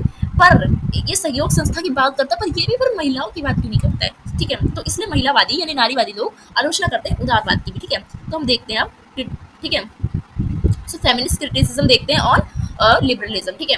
तो क्या है पहले क्रिटिसिज्म जो लिबरलिज्म पे करते हैं, सो gender based neglect of institution, यानी जितने भी संस्थान हैं जो कि सहयोग के लिए बनाए गए हैं, शांति के लिए बनाए गए हैं, जो कि आदर्शवाद को फॉलो करते हैं, तो संस्थाओं की लिंग आधारित उपेक्षा की है कि उस संस्थानों में जैसे कि यूएन हो गया, डब्ल्यूटीओ हो गया, आईएमएफ हो गया, ठीक है, इन सब में महिलाओं के मुद्दों को रखा नहीं जाता है, ठीक है ना। क्योंकि देश में, विदेश में, पूरी दुनिया में जब युद्ध होता है, कुछ भी होता है, तो महिलाओं के इतने मुद्दे हैं, ठीक है ना, उनके साथ इतना अत्याचार होता है, तो उन सबको इन बड़े बड़े संस्थानों में क्यों नहीं उठाया जाता है, ये सवाल करता है नारीवाद, ठीक है। और ये संस्थान सामाजिक असमानता, महिला के अधिकार और लिंग समानता जैसे मुद्दों को प्राथमिकता क्यों नहीं देती है, ठीक है। तो ये इसी पे मुद्दे को उठाए गए नारीवादी लोग आदर्शवाद का भी क्या करते हैं, आलोचना करते हैं, ठीक है। दूसरी आलोचना किस चीज की करते हैं आदर्शवादी, नारीवादी लोग आदर्शवाद की, तो संस्थानों में महिलाओं की भागीदारी की कमी की बात करते हैं, मतलब क्या बात करते हैं, lack of women participation in institution, ठीक है। सो क्या है कि उदारवादी सिद्धांत के अनुसार संस्थाएं हैं, जितने भी इंस्टीट्यूट है, यानी जो नेशनल इंस्टीट्यूट है like UN, WTO, IMF, WHO, ठीक है, तो इन सब में महिलाओं के अधिकार की बात तो नहीं की जाती। साथ साथ क्या है, इसमें जितने भी मेंबर्स है, जितने भी लोग हैं ना, तो वो भी ज्यादा कौन है, मेल ही है, मतलब फीमेल को बहुत नाम के बराबर ही रखा गया है, ठीक है ना। तो मतलब ये डोमिनेट, यहाँ पे भी किसका मतलब कौन डोमिनेट कर रहा है, यहाँ पे भी पुरुष कर रहे हैं, ठीक है, मेंस कर रहे हैं। तो यही क्रिटिसाइज करता है नारीवादी लोग आदर्शवादी की, ठीक है। उदाहरण के तौर पे कॉप जो है, कॉप 20 देखा होगा, जो क्लाइमेट चेंज कॉन्फ्रेंस कहा जाता है कॉप को, ठीक है। ये क्लाइमेट चेंज पे बात करती है। ये एक संस्था है, कौन सी संस्था, अंतर्राष्ट्रीय संस्था है, जिसमें बहुत सारे देश की मीटिंग्स होती है मिलकर, ठीक है।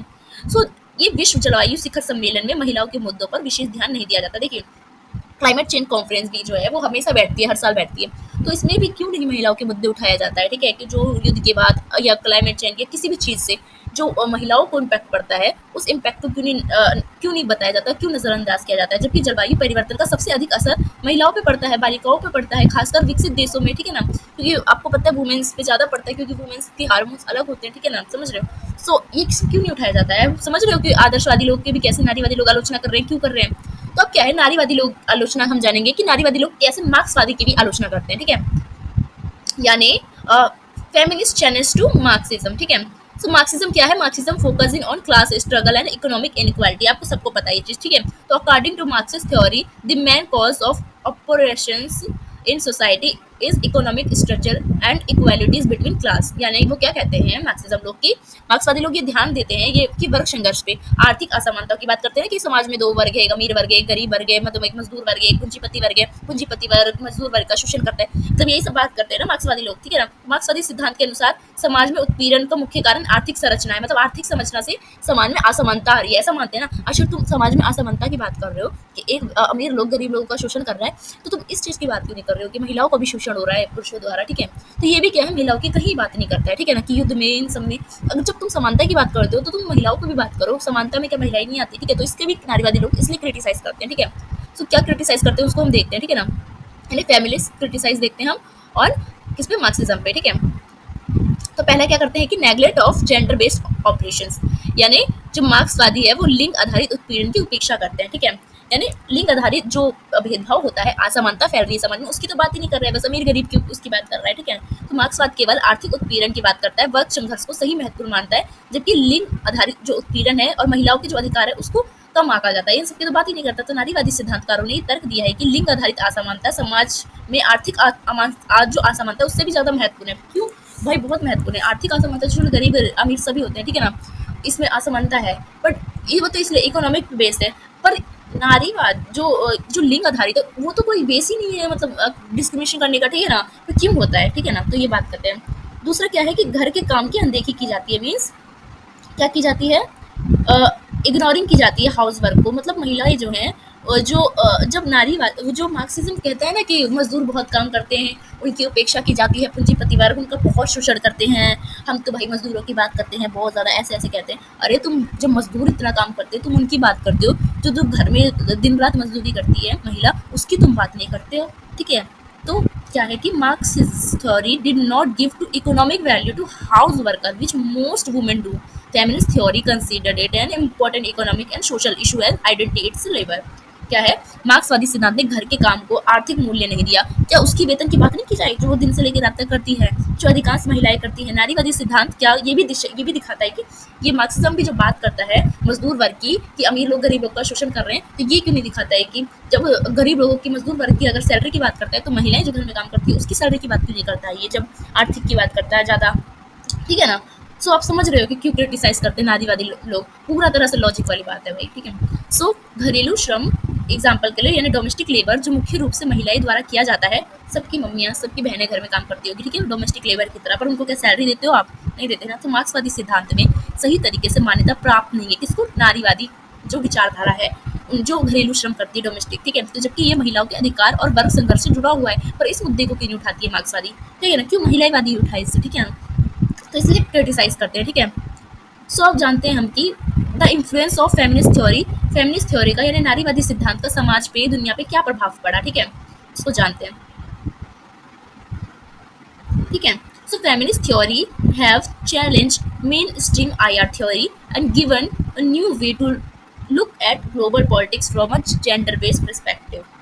These theories theorized that women's experience gender-based power structure and social equality should be included in analysis of global politics.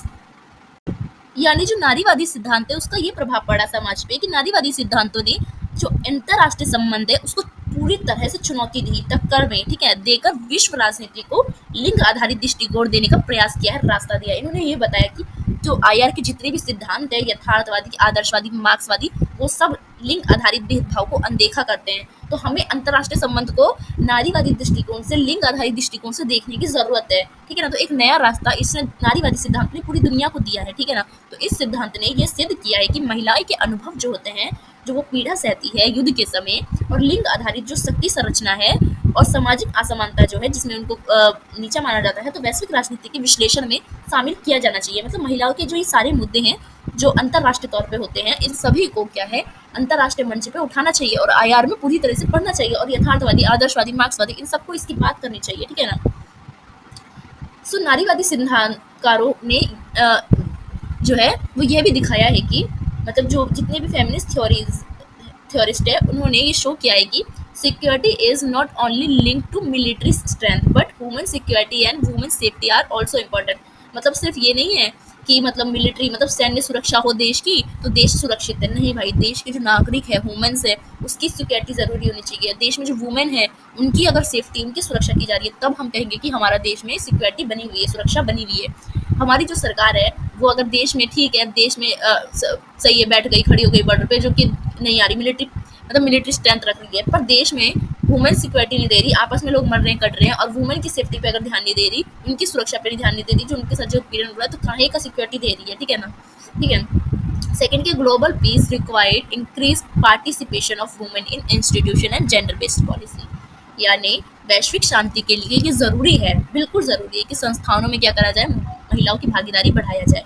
क्यों बढ़ाया जाए महिलाओं की भागीदारी? क्योंकि महिलाएं जो है वो एक पुरुष से अलग नज़रिए से देखती है हर चीज़ को, ठीक है, एक सौम्य नज़र से देखती है, और लिंग आधारित नीतियाँ बनाई जाए, मतलब जेंडर बेस्ड जो है वो नीतियाँ बनाई जाए, जेंडर को भी अधिकार दिया जाए, और अंतर्राष्ट्रीय जो संस्था है उसमें ज़्यादा उनको क्या दिया जाए, सम्मान दिया जाए और जगह दिया जाए। तो कन्या बालिकाएं की शिक्षाएं, स्वास्थ्य अधिकार जैसे मुद्दे वैश्विक संस्थाओं में चर्चा का हिस्सा बन गए हैं आज, ठीक है, कि जो छोटे बच्चे की शिक्षा होती है लड़कियों की, उसको दी जाए, उसको शिक्षा, ठीक है ना। उसके स्वास्थ्य अधिकार पे ध्यान दिया जाए। ये सब मुद्दे जो हैं बहुत इंपॉर्टेंट मुद्दे होते हैं, जो हमें इंटरनेशनल जो जितने भी प्लेटफॉर्म होते हैं, इंस्टीट्यूशन होते हैं, इसमें उठाने चाहिए, ठीक है ना। और उठ भी रहे हैं, किसकी बदौलत? नारीवादी सिद्धांत की बदौलत, ठीक है। तो निष्कर्ष में क्या लिखोगे आप लोग, ठीक है।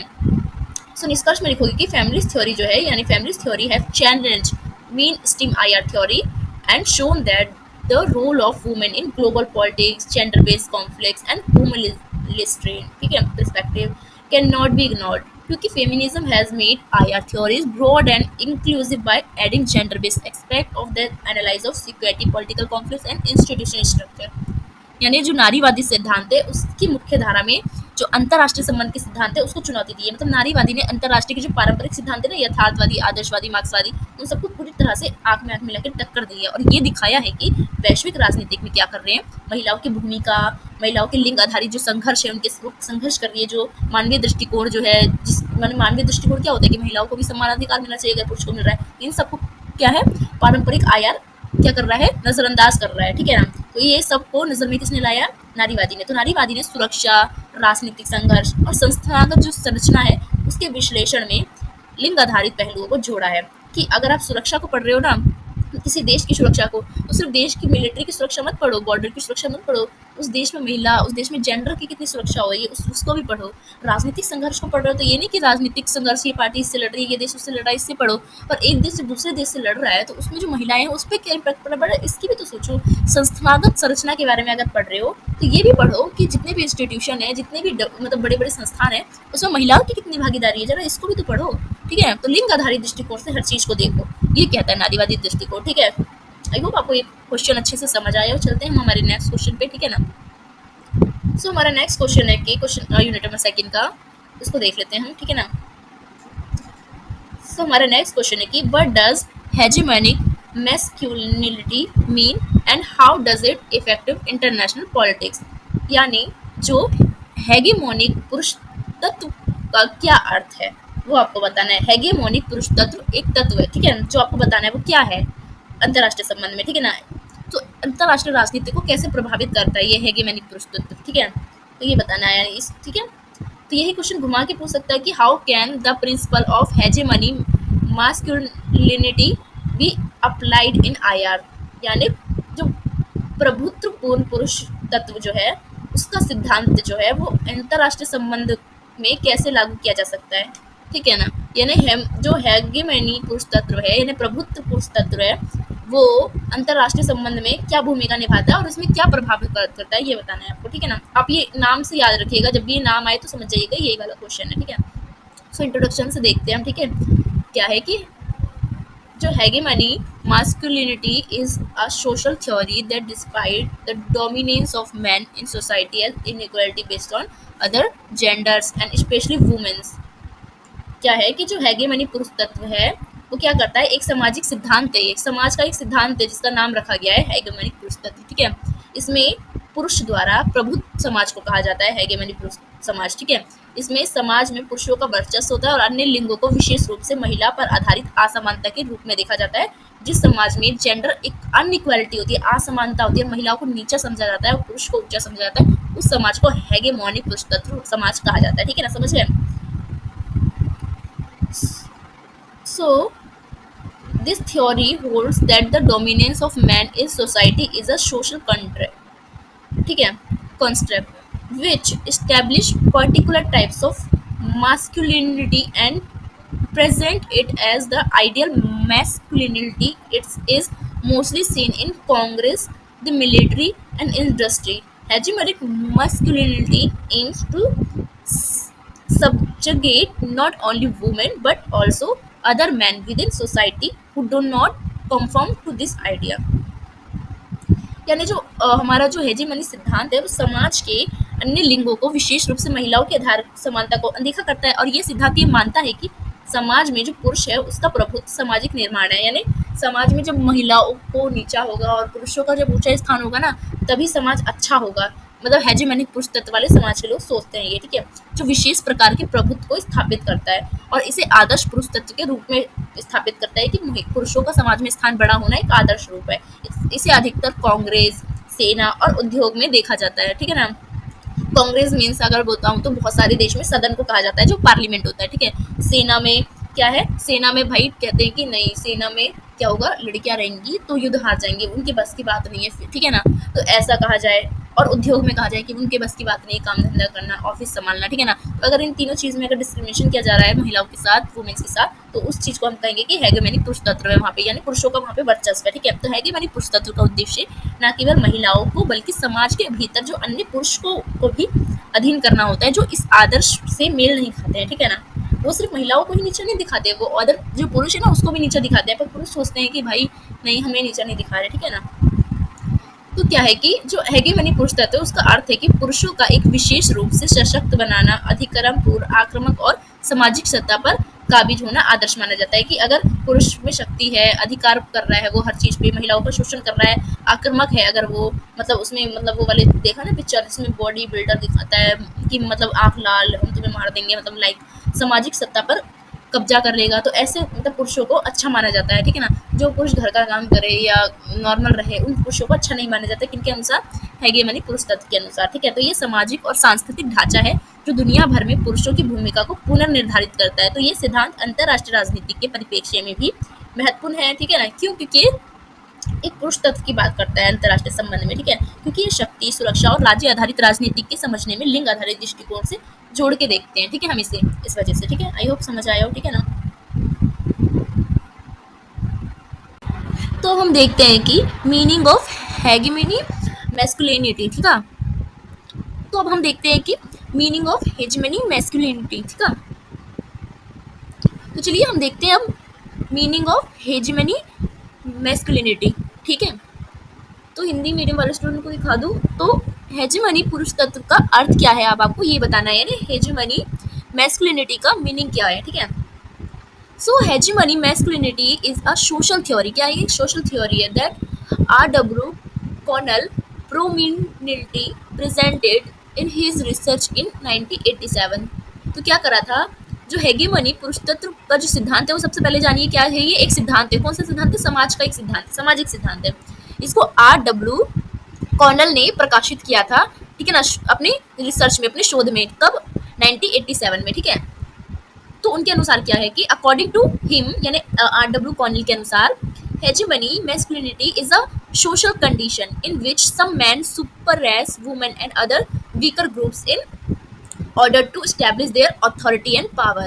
यानी क्या है कि R.W. कॉर्नेल के अनुसार हेजेमनी पुरुष तत्व का एक सामाजिक स्थिति है। उन्होंने कहा है कि समाज की क्या है, एक स्थिति है, उसी को नाम दिया है हेजेमनी पुरुष तत्व, जिसमें कुछ पुरुष अपने अधिकार और अपनी शक्ति, यानी मेन क्या करते हैं, अपने अधिकार और अपनी शक्ति को स्थापित करने के लिए महिला और जो अन्य कमजोर वर्ग है ना उसको दबाते हैं। मतलब जिस समाज में महिलाओं को दबाया जाता है पुरुषों द्वारा और अन्य कमजोर वर्गों को, उस समाज को क्या कहा है R.W. कॉर्नेल ने, हेगेमनी पुरुष तत्व, ठीक है ना। तो सिद्धांत क्या बताता है हमें कि समाज में आदर्श पुरुष तत्व होता है जो अन्य प्रकार के पुरुष तत्व को दबाता है, ठीक है ना, और खुद को श्रेष्ठ बताता है। मतलब एक, ये कहते हैं कि एक आदर्श पुरुष तत्व होता है, वो क्या करता है, हमेशा एक जो उससे नीचे वाले व्यक्ति होते हैं उसको दबाता है, किसमें, हेगेमनी पुरुष तत्व सिद्धांत में, ठीक है। ये सोसाइटी का सिद्धांत है, ठीक है। तो hegemony masculinity refer to the portrait of a man who considered himself aggressive, empowered, prudent and self-sufficient, ठीक है। So it is an ideal that influence not only men but also considered other gender within society to be a inferior and subordinate to his idea। यानी hegemony पुरुष तत्व से आशय है कि एक ऐसे पुरुष का चित्र कैसे, मतलब हेजेमनी पुरुष तत्व वाला अगर कोई व्यक्ति है तो कैसा मन में चित्र बनता है, क्यों, कैसा व्यक्ति होगा, कैसा व्यक्ति होगा, एकदम गुस्सेला शकल का, आक्रामक, सशक्त, विवेकपूर्ण और आत्मनिर्भर, ठीक है। ऐसे पुरुष को क्या बोला जाता है, हेजेमनी पुरुष तत्व, जो महिलाओं का और अन्य छोटे वर्गों का शोषण करते हैं। ये एक ऐसा आदर्श है जो केवल पुरुषों पर प्रभाव डालता है बल्कि समाज के भीतर अन्य लिंगों को भी आदर्श के मुकाबले कमतर और अधीनस्थ रखता है, मतलब अपने अधीन रखना चाहता है ऐसे पुरुष तत्व को। मतलब वो होते हैं ना आजकल चौड़ पे चलने वाले लड़के, मतलब वैसे वाले, ठीक है ना। सो क्या है कि हम देखते हैं कि this model of hegemony masculinity gives rise and inequality of this types, यानी सोशल जेंडर बेस्ड रोल क्या है कि हेजेमनी पुरुष तत्व का जो ये मॉडल है ये इस प्रकार की असमानता को जन्म देता है। किस प्रकार की असमानता को जन्म देता है हेजेमनी, हेजेमनी सामाजिक असमानता लाता है और लिंग आधारित भूमिका, मतलब वो भेदभाव लाता है, यानी सोशल में भी इनइक्वालिटी लाता है और जेंडर इनइक्वालिटी लाता है, ठीक है। सबसे पहले सोशल की बात करते हैं, सोशल इक्वलिटी कैसे लाता है hegemony masculinity. So a class of man always drives more respect from other man, specially from man who are more passionate, tender और नॉन ट्रेडिशनल। क्या है कि सामाजिक असमानता यानी में क्या होता है कि पुरुषों का एक वर्ग हमेशा क्या करता है, अन्य पुरुषों से अधिक सम्मान प्राप्त करता है, ठीक है, खासकर उन पुरुषों से जो अधिक भावुक होते हैं, कोमल होते हैं और गैर पारंपरिक होते हैं। मतलब जो पुरुष ये सिर्फ महिलाओं की बात नहीं कर रही कि महिलाओं को डोमिनेट करने वाले व्यक्ति ही हेजेमनी पुरुष होते हैं, बल्कि वो भी होते हैं समाज में। मतलब दो लड़के हैं, ठीक है ना, तो एक लड़का मतलब वो थोड़ा कोमल है, भावुक है, थोड़ा इमोशनल लड़का है, ठीक है ना, पारंपरिक चीज़ों को फॉलो करता है, पूजा पाठ करता है, थोड़ा मतलब एक आदर्श रूप में अगर कोई लड़का को देखोगे ना, तो फिर क्या है, और ये जो हेजेमनी वाले लड़के होते हैं ये इसको कहते हैं, "अरे तू तो चूड़ियाँ पहन रखा है, तू तो ये है, लड़की का है, तू कोमल है, लड़के लड़के कोमल होते हैं।" मतलब ऐसे असमानता पैदा करते हैं। ये समझ गए ना मैं क्या कहना चाह रही हूँ। दूसरा क्या है, जेंडर बेस्ड रोल, यानी women are limited in humble domestic supportive roles while men are presented in more aggressive forceful and leadership roles. हमें देखने को मिलता है कि लिंग आधारित जो असमानता है उसमें महिलाओं को नम्र माना गया है। एक महिला और पुरुष की इमेज मन में आती है तो कैसे बना दिया है समाज ने हमारे मन में कि महिला नम्र होती है, घर के काम करती है, दूसरों की सहायता करती है, ऐसे दिखाया जाता है, ठीक है। जबकि पुरुषों को कैसे दिखाया जाता है, आक्रामक, किसी को भी मार देंगे, सशक्त बॉडी के साथ, नेतृत्व, नेता है, सबको संभाल रहा है। तो ऐसे मतलब क्या है कि हेजेमनी पुरुषत्व मॉडल में लोगों को देखा जाता है, समाज के तौर पे कैसे और लिंग के तौर पे कैसे, दोनों मैंने आपको बता दिया, ठीक है ना। तो hegemony masculinity and international politics कैसे एक दूसरे से जुड़े हैं उसको जानते हैं हम, ठीक है। यानी हेजेमनी पुरुषत्व और अंतर्राष्ट्रीय राजनीति, यानी हम जो इंटरनेशनल पॉलिटी यानी अंतर्राष्ट्रीय राजनीति उसमें भी हमें हेजेमनी पुरुषत्व देखने को मिलता है। मतलब पुरुषों का वर्चस्व देखने को मिलता है, जहाँ मैन ज़्यादा है और वुमेन्स की संख्या कम है, ठीक है ना। तो the influence of hegemony masculinity is not limited to domestic society but it also has a profound impact on international politics। क्या देखने को मिलता है कि जो हेजेमनी पुरुषत्व है यानी पुरुषों का जो प्रभाव है वो केवल घरेलू समाज तक नहीं है, ऐसा नहीं कि समाज तक ही सीमित रहे, बल्कि ये जो अंतर्राष्ट्रीय राजनीति है ना उस पर भी गहरा प्रभाव डालता है। उसमें भी हम देखते हैं कि मेल डोमिनेट है, ठीक है ना। So when our analyze international politics, we need to understand that global power structures also operated under the shadow of hegemony masculinity। जब हम देखते हैं कि अंतर्राष्ट्रीय राजनीति का विश्लेषण करते हैं तो हमें ये समझ आता है, कि वैश्विक शांति संरचनाएं भी क्या है, हेजेमनी पुरुषत्व की छाया में काम कर रही है। और यह सिद्धांत विशेष रूप से क्या है, सैन्य शक्ति, नेतृत्व और पुरुषों के प्रभुत्व को संबोधित करता है। मतलब जितने भी हम इंटरनेशनल रिलेशन देखते हैं, इन सब में देखते हैं तो कहाँ यूएनओ देख लो, किसी में भी देख लो, महिलाओं की संख्या बहुत कम दिखाई जाती है। और अगर किसी पुरुष को दिखाया जाता है तो कैसे दिखाया जाता है, एकदम डोमिनेट टाइप का, सैन्य शक्ति, नेतृत्व, मतलब माना जाता है वही अच्छे हैं, वही कर सकते हैं, अंतर्राष्ट्रीय संबंध बना सकते हैं, महिला नहीं बना सकती, ठीक है ना। सो hegemony masculinity influence idea of struggle and security of power within the state and political structure.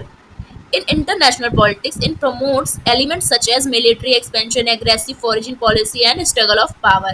हमें क्या देखने को मिलता है हमेशा हेजेमनी पुरुषत्व में, यानी जहाँ पुरुषों का प्रभाव होता है वहाँ राज्य और राजनीतिक संरचना के भीतर क्या देखने को मिलता है कि सिर्फ सुरक्षा की बात की जाती है। मीन्स जिस देश में राजनीतिक संरचना पुरुष प्रधान होती है वहाँ सुरक्षा की बात होती है, क्योंकि वो लोग बहुत युद्ध करते हैं, ठीक है। अंतर्राष्ट्रीय राजनीतिक में सैन्य विस्तार की बात करेंगे हम, जब कॉलोनियल पीरियड पढ़ते हैं, मुगल पीरियड पढ़ते हैं, कोई भी चीज़ पढ़ते हैं, जब हम देखते हैं तो सेना हमने आक्रमण करा, क्या देखते हैं, किसी औरत के झुंड ने किसी देश पे आक्रमण कर दिया, ऐसा कभी सुना है क्या आपने, नहीं ना।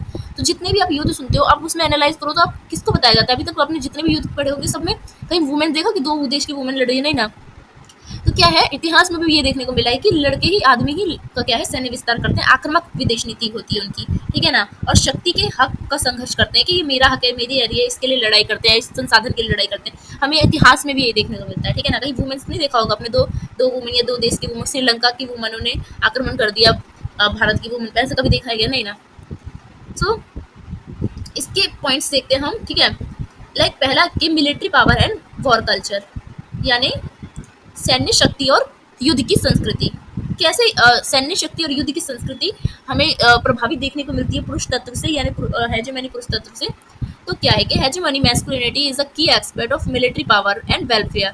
The tendency to display military aggression and power is associated with masculinity as it is seen as empowering, aggressive and leading. In a culture of war where violence and war are seen as act of man, this ideology has deep implications in international politics। क्या देखने को मिलता है हमें, hegemony पुरुषतंत्र क्या है, एक प्रमुख पहलू है जिसमें हमें सैन्य शक्ति और युद्ध के बारे में पढ़ने को मिलता है। तो ये सब क्या है, मेल जहाँ होते हैं वहाँ पे हमें देखने को मिलता है, सैन्य आक्रमण देखने को मिलता है, शक्ति प्रदर्शन देखने को मिलता है, ठीक है ना। ये सब क्या है, प्रवृत्ति पुरुष तत्व से जुड़ी हुई है, क्योंकि एक पुरुष हमेशा अपने आप को कैसा दिखाना चाहता है, अब मैं अग्रेसिव हूँ, मैं मेरे पास ज़्यादा पावर है, मतलब अपने पावर को दिखाना चाहता है। देखते हो आजकल ट्रेंड में भी चल रहा है, लाइक अब जितने भी यूट्यूबर को जैसे एलियंस चलाते हैं, फिर भी क्या दिखाता है, बड़ी बड़ी कार में आ रहा है, ये उसको पीट रहा है, वो उसको पीट रहा है, ऐसे मतलब एक मतलब बता रही हूँ कि ऐसे ही तो होता है ना। पुरुष कैसे दिखाता है अपने आप को, कोई पुरुष दिखाएगा, बहुत कम ही लड़के होंगे कहेंगे हम अपने आप को दिखाना चाहते हैं कि हम खाना बना रहे हैं, हम ये कर रहे हैं, वो कर रहे हैं। ज़्यादातर क्या दिखाना चाहते हैं, चौड़ में बटन खुले, बाइक पे चढ़ रहे हैं, कार पे चढ़ रहे हैं, ट्रैक में उतर रहे हैं, तो मतलब क्या है, ये पुरुष तत्व होता है, ठीक है ना। क्योंकि इससे सशक्त, आक्रामक और नेतृत्व के रूप में देखा जाता है, ठीक है ना। वो क्या दिखाना चाहते हैं कि हम सशक्त हैं, हम ही बस हैं, आक्रामक हम हैं, हम ही मार सकते हैं, कोई कुछ बोला तो हम पीट डालेंगे अपने दोस्तों के साथ, ऐसा होता है ना। नेतृत्वपूर्ण हम ही मतलब नेता है, मतलब ऐसे ही। तो युद्ध की संस्कृति में जहाँ हिंसा, युद्ध को पुरुषों के कार्य के रूप में देखा जाता है, ये विचारधारा अंतर्राष्ट्रीय राजनीति में गहरा प्रभाव डालती है। आई होप आपको समझ आया। और उदाहरण के तौर पे बताऊं, एग्जाम्पल के तौर पे, तो संयुक्त राज्य अमेरिका और यूनाइटेड किंगडम जैसे जो देश है, उन्होंने विश्व राजनीति में सैन्य हस्तक्षेप को महत्वपूर्ण भूमिका दी है। यानी अमेरिका और ब्रिटेन ने क्या करा है, जो वैश्विक राजनीतिक है उसमें सैन्य हस्तक्षेप को महत्वपूर्ण भूमिका दी है। कि सैन्य हस्तक्षेप क्या है, कि इराक युद्ध और अफगानिस्तान युद्ध जैसे जो उदाहरण है, उसमें हेजेमनी पुरुषतंत्र राजनीति को दर्शाता है, जिसमें सत्ता और नियंत्रण का आक्रामक प्रदर्शन दिखाया गया है, ठीक है ना। इराक और अफगानिस्तान का जो युद्ध हुआ था, उसमें क्या है, दो पुरुष होते हैं, ठीक है ना। तो क्या है, वो अपनी पावर दिखाना चाहता है। अगर जब भी हम युद्ध देखते हैं, तो मान लो यूक्रेन और रूस में भी युद्ध हो रहा है, तो यूक्रेन का जो प्रधानमंत्री और जो वहाँ का प्रधानमंत्री है, यूक्रेन का और रूस का, तो क्या है, वो अपनी पावर दिखाना चाहते हैं, ठीक है ना। क्योंकि इसलिए माना जाता है कि जहाँ पुरुष होते हैं, वो अपने आप को अग्रेसिव दिखाना चाहते हैं, अपने आप को लीडर के तौर पे दिखाना चाहते हैं और अपने आप को आक्रामक दिखाना चाहते हैं। इसी कारण क्या होता है, युद्ध होता है, ठीक है ना। वही बी पॉइंट क्या है कि नेशनलिज्म एंड मैस्कुलिनिटी, यानी राष्ट्रवाद में भी हमें पुरुष तत्व कैसे देखने को मिलता है, इसको जानते हैं, ठीक है। तो in addition to feminism and war culture, nationalism also has an influencer of hegemony masculinity। यानी क्या है, हम जब देखते हैं कि नारीवादी और युद्ध संस्कृति के अलावा, जब हम नारीवादी सिद्धांत को अगर थोड़ा नज़रअंदाज करें और युद्ध संस्कृति को थोड़ा अलावा अगर हम राष्ट्रवाद के बारे में पढ़े, तो राष्ट्रवाद में भी हेजेमनी पुरुषत्व का प्रभाव देखने को मिलता है। हम राष्ट्रवाद अगर पढ़ते हैं, हमने देश किसने आज़ाद कराया, तो हम ज़्यादातर जो नाम लेंगे ना, वो पुरुषों का ही लेंगे। गांधी जी ने कराया, भगत सिंह ने कराया, नहीं कराया, ठीक है, सबने कराया, पर ज़्यादा महिलाओं का नाम नहीं आता है किसी भी चीज़ में, बहुत एक दो ही आता है, मतलब। तो इसमें भी क्या देखते हैं, राष्ट्रवाद में भी हमें, अगर राष्ट्रवाद की भावना कहते हैं कि हम आंदोलन करेंगे, राष्ट्रवाद की भावना पैदा करनी है, तो हमें किसमें देखने को मिलती है, ज़्यादा पुरुषों में ही मतलब दिखाया जाता है, ठीक है। तो राष्ट्रवाद अक्सर पुरुषों के आदर्श पर आधारित होता है, जो अपने राष्ट्र की रक्षा और विस्तार के लिए तैयार करते हैं। ये आदर्श पारंपरिक पुरुषों की भूमिका को मजबूत करता है, जिसमें नेतृत्व, सैन्य केंद्रित और संघर्ष प्रमुख तत्व होते हैं, ठीक है ना। उदाहरण के तौर पे जब हिटलर का नाजीवाद आया था, रूस में पुतिन का शासन है, तो दोनों ने अपनी राजनीतिक रणनीति में पुरुष तत्व को प्रमुखता दी है।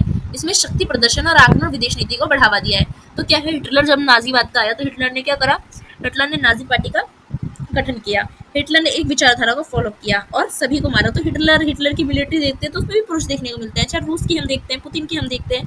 तो इसमें क्या है, हमें ये देखने को मिलता है कि हिटलर कैसा आक्रामक है, ठीक है। हिटलर जितने मतलब क्या करना चाहता है, वो भी क्या करना चाहता है, दूसरे देश पर कब्जा करना चाहता है, ठीक है ना, विस्तार करना चाहता है। तो इससे क्या है, पुरुषों के इर्द गिर्द घूमता है, ठीक है ना। तो पुरुषों को क्या है, माना जाता है थोड़ा आक्रामक लगता ही है कि वो दिखाना चाहते हैं, क्योंकि कोई भी पुरुष, हिटलर का भी एग्जाम्पल दी, वो भी अपने आप को दिखाना चाहता था, मैं आक्रामक हूँ, मैं विस्तार नीति करूंगा, ठीक है ना। तीसरा है कि मेल डोमिनेशंस इन ग्लोबल लीडरशिप, कैसे जो वैश्विक नेतृत्व में पुरुषों का भी प्रभुत्व है। यानी जब हम वैश्विक नेतृत्व देखते हैं, बड़े बड़े पॉलिटिकल लीडर्स देखते हैं, जो कि इंटरनेशनल तौर पे हम देखते हैं, ठीक है ना, तो वो भी लीडर क्या है, हमें पुरुष भी देखने को मिलते हैं, महिलाएं बहुत कम देखने को मिलती है, ठीक है ना। तो इसमें भी पुरुष तत्व सिद्धांत देखने को मिलता है ना, hegemony. So the dominance of man in international politics is still seen today, आज तक हमें देखने को मिलता है। The United National, the World Trade Organisation and global economic institute are dominated by male leadership. हम देखते हैं यूएन, डब्ल्यूटीओ, ठीक है ना। तो हम जितने भी इंस्टीट्यूट देखते हैं, जो कि इंटरनेशनल इंस्टीट्यूट है, संस्था है, अंतर्राष्ट्रीय संस्था, इसमें भी जो बड़े बड़े पदों पर बैठे हैं, वो भी कौन बैठे हैं, मैन बैठे हैं। तो इससे क्या पता लगता है कि बड़ी बड़ी संस्थानों को भी कौन चला रहा है, मैन चला रहा है, यानी यहाँ पे मेल डोमिनेट है। तो इससे भी पता लगता है कि आज के समय पे भी मेल डोमिनेट है इन सब में, और क्या है, महिलाओं को इतना जगह नहीं दिया जाता, इतना बड़ा, मतलब अभी तक पूरी दुनिया चलाने वाला कह सकते हो कि आदमियों को ही माना जा रहा है, इसलिए बड़े बड़े पद किसको दिए जा रहे हैं, आदमी को दिए जा रहे हैं। Even in public policy and global tradings man tend to have a greater number and influence. Not only does it symbolize gender equality, but it also highlights the reality of hegemony masculinity, which justify it is social and political structure. हमें क्या देखने को मिलता है कि अंतर्राष्ट्रीय राजनीति में पुरुषों का प्रभुत्व आज भी बहुत ज़्यादा बना हुआ है, चाहे वो कोई भी इंटरनेशनल संस्था हो, चाहे संयुक्त राष्ट्र हो, विश्व व्यापार संगठन हो, वैश्विक आर्थिक संस्थाएं हो। इस सब में हमें बड़े बड़े पोस्टों पे, मतलब इतनी बड़ी बड़ी पोस्टें, इन सब में हमें पुरुष तत्व देखने को मिलता है, ज़्यादा पुरुषों की भर्ती है। तो हमें ये लगता है, क्या समझ आता है कि अब मतलब दुनिया के बड़े बड़े फैसले जितने भी ट्रेटीज वगैरह हो रही है, तो ये सब कौन है, मेल कर रहे हैं, यानी महिलाओं की स्थान नहीं है। ठीक है, तो इसी को हम कहते हैं कि हेजेमनी पुरुष तत्व, यानी पुरुषों का प्रभाव है। यहाँ तक कि सार्वजनिक नीति और वैश्विक संधियां भी पुरुषों की बड़ी संख्या और प्रभाव का में अधिक होता है। ठीक है, तो ये केवल लिंग असमानता का प्रतीक है। ठीक है, बल्कि ये हेजेमनी की वास्तविकता को भी उजागर करता है कि आज भी समाज में क्या है, समाज की संरचना में पुरुषों को ज्यादा स्थान दिया जाता है अकॉर्डिंग टू महिला। ठीक है ना, समझ आ रहा है। सो नेक्स्ट है कि impact and criticism of hegemony masculinity. इसका क्या प्रभाव पड़ा हेजेमनी पुरुष तत्व का समाज पे, और इसकी क्या आलोचना है उसको भी करना है। मतलब जो पुरुष का इतना प्रभाव है ना, उसने क्या समाज को बदल डाला, क्या करा, और इसकी थोड़ी आलोचना करना है कि पुरुषों का ही हर जगह प्रभाव क्यों। ठीक है, सो hegemony masculinity has led to social equality and gender-based violence in international politics. It promotes problems such as sexual violence against women, gender discrimination, and inequality of opportunity. So, feminist theory and socialists have deeply criticized this. कि इसके point से मैं आपको बताती हूँ कि जो hegemony पुरुष तत्व है, उन्होंने अंतर्राष्ट्रीय राजनीतिक में सामाजिक असमानता और लिंग आधारित हिंसा, इन सबको क्या दिया है, जन्म दिया है। ये महिलाओं के खिलाफ यौन हिंसा, लिंग भेद और अवसरों की समानता जैसी समस्याओं को बढ़ावा देता है। नारीवादी सिद्धांतों को और समाजशास्त्रियों ने इस पर बहुत ज्यादा गहरी आलोचना की है। तो एक एक करके हम इन आलोचनाओं को जानते हैं कि हेजेमनी पुरुष तत्व की हम आलोचना जानते हैं। ठीक है ना, तो आलोचना और प्रभाव दोनों को जानते हैं। ठीक है ना, तो क्या क्या आलोचना है, यानी पुरुषों का जो प्रभाव है उसकी हम आलोचना करते हैं समाज में। ठीक है, तो पहला है कि ऑपरेशन ऑफ वुमेन्स। ठीक है, यानी क्या है कि महिलाओं का उत्पीड़न होता रहा है। किसने करा है, हेजेमनी पुरुष तत्व ने करा है। ठीक है ना, सो women are often neglected in field of politics, military and leadership due to the influence of hegemony masculinity. Women are not only executed politically but also face physical and mental harassment. ठीक है, तो हमें देखने को मिलता है कि hegemony पुरुष तत्व के प्रभाव के कारण महिलाओं को राजनीतिक, सैन्य और नेतृत्व के क्षेत्र में अक्सर उपेक्षित किया जाता है। महिलाओं को न केवल राजनीतिक रूप से बाहर रखा जाता है, बल्कि उनको शारीरिक और मानसिक उत्पीड़न का भी सामना करना पड़ता है पूरे वर्ल्ड वाइड में कहे तो। ठीक है, तो महिलाओं को राजनीतिक में भी ज्यादा नेतृत्व नहीं देते हैं। हम नहीं देखते कितने क्षेत्र में आज भी महिलाएं हैं, तो इन सब का यही आलोचना करते हैं। ठीक है, दूसरा क्या है, सामाजिक असमानता देखने को मिलती है हेजेमनी में। Social equality, this theory promote gender based inequality, करती है जेंडर बेस्ड इनइक्वालिटी को between man and women, leading to persistent inequality and conflict.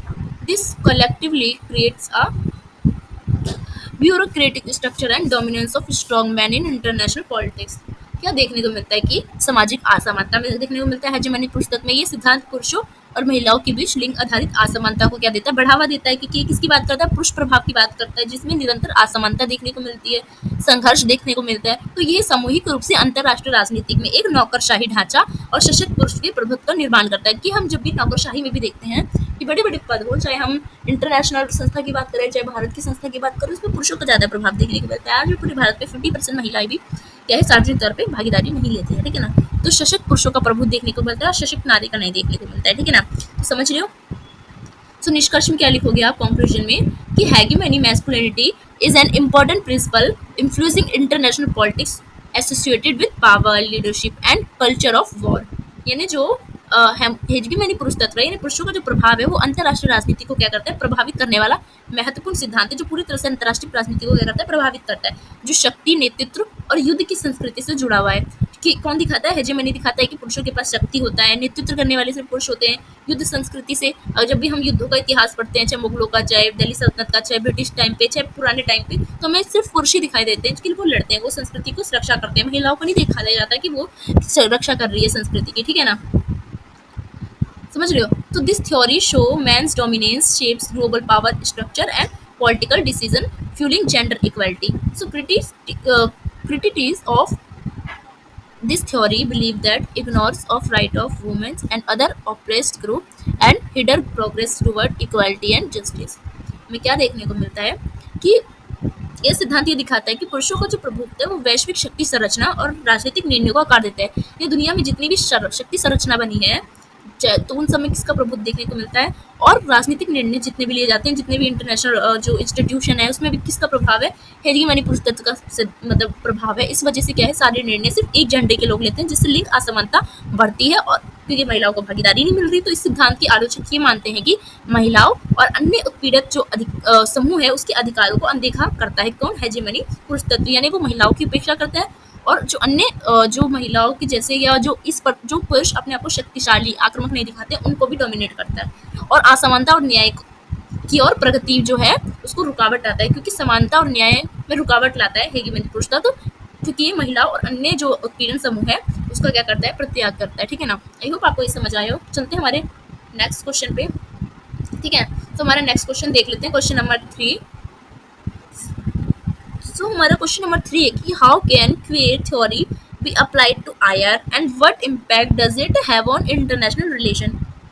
ठीक है, यानी जो क्वीर है, क्वीर कोई है इंटरनेशनल रिलेशन में, आप पढ़ोगे कौन है, तो क्वीर के सिद्धांतों को आईआर में कैसे लागू किया जाता है।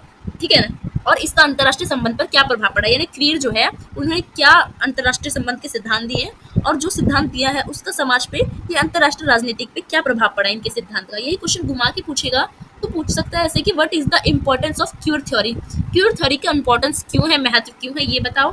यहाँ पे आईआर में अंतर्राष्ट्रीय संबंध में हम क्यूर को क्यों पढ़ते हैं, and how does it change traditional IR ideas, और इन्होंने कैसे चेंज करा, परिवर्तन किया किसमें, जो हमारे पारंपरिक जो अंतर्राष्ट्रीय संबंध के जो विचार थे उसको चेंज करा। ठीक है, किसने, क्वीर ने। तो ये आपको बताना है। ठीक है, तो आईआर में यानी अंतर्राष्ट्रीय संबंध में क्वीर का सिद्धांत का महत्व क्या है और ये पारंपरिक जो आईआर है यानी अंतर्राष्ट्रीय संबंध है उसके विचार को कैसे चुनौती देता है, ये आपको बताना है। ठीक है, सो इंट्रोडक्शन से देखते हैं हम। ठीक है, तो क्या है क्वीर सिद्धांत।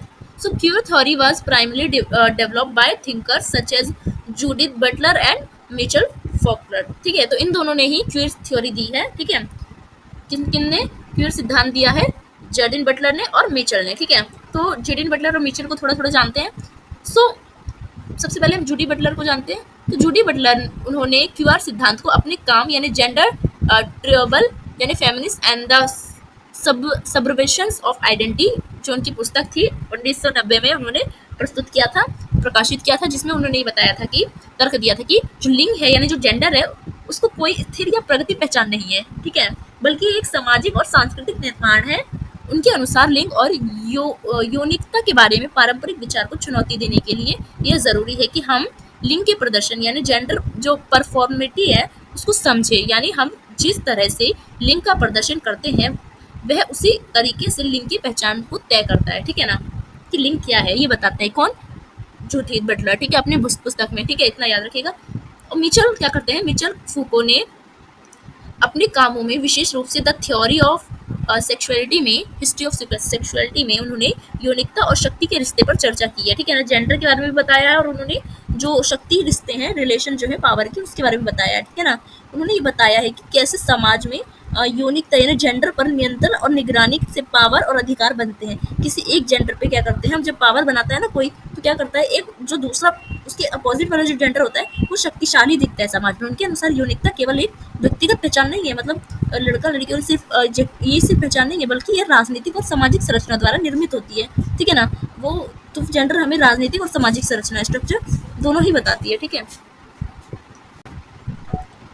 तो जानते हैं हम कि क्यूअर सिद्धांत जो है वो है क्या। ठीक है, जो हमारा क्वेश्चन है क्यूअर सिद्धांत के बारे में वो है क्या। ठीक है, यानी जो क्यूअर सिद्धांत is the queer theory is a contemporary school of thought that changed traditional notion of gender and sexuality. This theory does not view gender and sexuality as a mere biological or natural identities, but understand it is a social and cultural structure. Queer theory has offered new way to understanding the traditional gender identities as well homosexuality, transgender and other sexuality identities.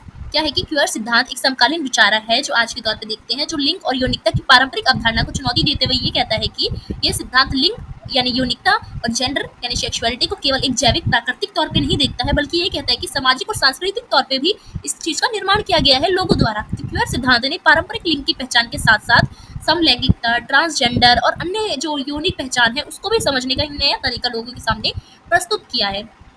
The importance of QR theory in international relation IR in evident when we look at it in the concept of traditional IR principles such as realism, liberalism, and constructive gender sexuality and identity are often overlooked in traditional IR theory. QR theory seeks to bring these issues to the center of global politics and completely change the way of IR is analyzed. यानी क्या है कि अंतर्राष्ट्रीय संबंधों में QR सिद्धांत का महत्व स्पष्ट होता है कि जब हम इसे पारंपरिक आयर सिद्धांत जैसे कि यथार्थवाद पढ़ते थे, उदारवाद पढ़ते थे, संविधान सिद्धांत पढ़ते थे, तो क्या देखते थे कि पारंपरिक आयर सिद्धांतों में लिंग यौनिकता की पहचान को पूरी तरह से नजरअंदाज किया जा रहा है। वहीं क्यूआर सिद्धांत ने इन मुद्दों को वैश्विक तौर पर केंद्रित में लाया, उठाया और कोशिश की अंतर्राष्ट्रीय मंच पर कि इसका विश्लेषण किया जाए और इसे पूरी तरह से बदला जाए और उसमें समावेशिता लाया जाए।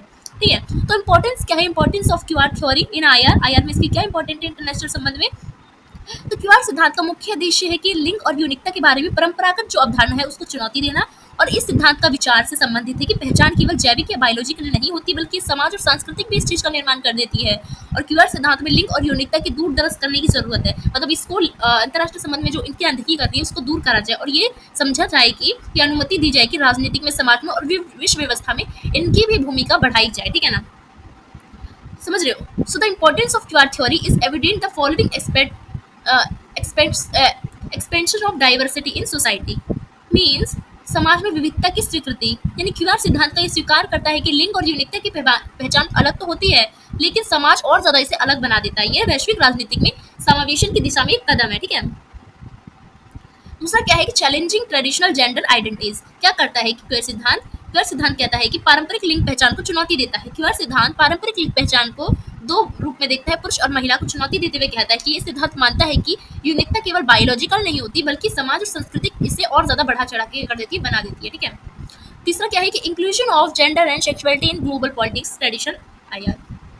पारंपरिक लिंग पहचान को चुनौती देता है आईआर में। क्यूआर सिद्धांत कहता है कि पारंपरिक लिंग की पहचान जो है क्या है, इसमें समावेशिता की बात करता है। कहता है कि पारंपरिक आईआर सिद्धांत केवल राज्य, सैन्य शक्ति इन सब की बात करता है। वहीं क्यूआर सिद्धांत कहता है कि विश्व राजनीतिक में हमें लैंगिकता को शामिल करके हमें इसकी संरचना को बदलना चाहिए और इसमें यौनिकता को प्राथमिकता देना चाहिए। ठीक है, और समावेशी बनाना चाहिए इसे। ठीक है, वहीं चौथा क्या है कि सेंसिटिविटी एंड राइट्स, यानी संवेदनशील और अधिकार को अंतर्राष्ट्रीय मंच पर जोड़ना चाहिए। तो क्यूआर सिद्धांत समाज में उन लोगों के अधिकार और संवेदनशील को ध्यान केंद्रित करता है जिनको पारंपरिक तरीकों से पारंपरिक अंतर्राष्ट्रीय संबंध में उनके अधिकार को वंचित रखा गया था, उनके अधिकार को नजरअंदाज किया जाता है। मानव संदर्भ के रूप में ये एक प्रस्तुत करता है अपना दृष्टिकोण। ठीक है, तो जानते हैं हम changing traditional in IR theories. According to queer theory change traditional IR theory such as realism, liberalism and constitution in a significant way. Traditional IR theory considers gender and sexuality to be a later or secondary topic, while a query theory presents a central issue of politics. ठीक है,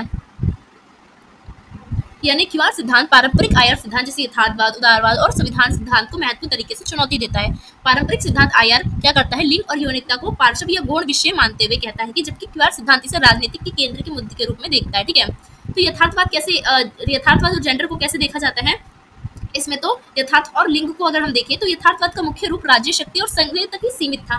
ये सिद्धांत शक्ति संतुलन अंतर्राष्ट्रीय मुद्दों पर जोर देता था, लेकिन इसमें लिंग की बात नहीं होती थी, यूनिकता की बात नहीं होती थी, इसकी चर्चा नहीं होती थी कि इसका कोई अस्तित्व देखने को नहीं मिलता। तो क्यूआर सिद्धांत ने इस चीज को चुनौती दी है। जो पुरुष प्रधान दृष्टिकोण है आईआर में, इसको चुनौती देते हुए कहा है कि राजनीतिक पहचान और सैन्य शक्ति और सैन्य संघर्ष की बजाय इसमें समलैंगिकता और यौन पहचान की ध्यान में रखने की जरूरत है। ठीक है, वही अगर उदारवाद को अगर लिंग के तौर पर देखें तो उदारवाद जेंडर जो है उदारवाद के तौर पे भी भेदभाव करता है, मतलब लिबरलिज्म भी जेंडर के तौर पे भेदभाव करता है। तो लिबरलिज्म भी जो है उसमें भी हम देखते हैं कि उदारवाद में समानता, मानवाधिकार, अंतर्राष्ट्रीय संस्था के माध्यम से वैश्विक सहयोग की बात की जाती है, पर भी इसमें महिलाओं की बात नहीं की जाती, जेंडर की बात नहीं की जाती, यूनिकता की बात नहीं की जाती। तो कहाँ का लिबरलिज्म। ठीक है, तो वही अगर हम संवैधानिक सिद्धांत की बात करें तो उसमें भी क्या है, संविधान के अकॉर्डिंग क्या है, इसमें भी तो संवैधानिक सिद्धांत ये मानता है कि अंतर्राष्ट्रीय राजनीतिक, संविधान और सामाजिक पहचान द्वारा बनती है। हालांकि ये सिद्धांत लिंग और यौनिकता को विश्लेषण का हिस्सा नहीं मानता। ये नहीं कहता कि इसको हमें इसमें पढ़ना चाहिए, पर लेकिन ये तब भी पारंपरिक तरीके से लिंग को बायोलॉजिक और समाज के रूप में स्थापित मानता है। ठीक है, और समलैंगिकता और अन्य पहचान को मामले के मतलब कुछ विशेष में तो बात करता है पर ज्यादा नहीं। तो इसलिए क्यूआर सिद्धांत संविधान दृष्टिकोण को भी चुनौती देते हुए कहता है कि लिंग यौनिकता की पहचान के बारे में संरचनात्मक पुनः विचार करने की संवैधानिक सिद्धांत को आवश्यकता है। और ये सिद्धांत ये कहता है कि विश्व राजनीतिक संरचना को केवल सामाजिक और राजनीतिक पहचान से ही समझा जाना चाहिए, बल्कि इसमें लिंग और यौनिकता के आधार पर इस चीज को नहीं समझना चाहिए, ऐसी बात करता है संवैधानिक सिद्धांत। ठीक है ना, आई होप आपको समझ आया हो। ठीक है, तो हम जानते हैं कि एग्जाम्पल ऑफ क्यूआर थ्योरी, क्या हमें एग्जाम्पल इसका प्रभाव देखने को मिला समाज में, इसको हम जानते हैं, ठीक है ना। So the success and importance of queer theory can be seen in the acceptation of gay rights and changing standard of gender identity in a global political. As an example, same-sex marriage has been legalized in the Europe Union. So it reflecting change and political movements in society. क्या हुआ कि QR सिद्धांत के उदाहरण इन्होंने ये प्रभाव डाला, इस सिद्धांत ने ये सफलता आई कि वैश्विक राजनीति में समलैंगिकता अधिकार को स्वीकृति मिली और लिंग पहचान के मापदंडों को देखा जाने लगा। अब उदाहरण के रूप में यूरोपीय संघ ने क्या करा, समलैंगिक विवाह को क्या कर दिया, अब स्वीकृति दे दी और समाज में बदलाव और राजनीतिक आंदोलन के तौर पे इसे देखा गया। वहीं संयुक्त राज्य अमेरिका में भी समलैंगिक जो सैनिक है उसको भी शामिल किया गया अपनी सेना में, पहले नहीं किया जाता था, तो ये बदलाव था, ठीक है। आई होप आप समझ रहे हो, ठीक है। सो हम कंक्लूजन जानते हैं, ठीक है, निष्कर्ष जानते हैं हम, ठीक है। तो निष्कर्ष में क्या लिखोगे कि queer theory has made gender and sexuality a key issues in international relation and has severely changed traditional IR theory. According to his theory, it is a narrow view to ignore gender and sexuality in an analysis of state power, military conflict, and social identity in a global politics. The queer principle hold that if we speak equality, inclusion, and rights, we must also mainstream in a diversity of gender and sexuality. तो हम देखते हैं कि queer सिद्धांत ने अंतर्राष्ट्रीय संबंध में लिंग और यौनिकता के महत्वपूर्ण मुद्दों को शामिल किया है और पारंपरिक सिद्धांत को चुनौती देते हुए इस सिद्धांत में विश्व राजनीति में राज्य शक्ति संघर्ष को जो देखता था पारंपरिक सिद्धांत, उससे हटके लिंग और यौनिकता को क्या करा है, इसने अपने में शामिल किया है जो पहले की राजनीति इसे इग्नोर करती थी। तो क्वेयर सिद्धांत का मानना है कि यदि हम समानता, समावेशन और अधिकार की अगर हम बात करते हैं ना, तो इस अधिकार की अगर हम बात करें तो इसमें लिंग और यौनिकता की भी बात को जोड़ना चाहिए, ठीक है ना। आई होप आपको ये क्वेश्चन अच्छी तरह से समझ आया हो, ठीक है।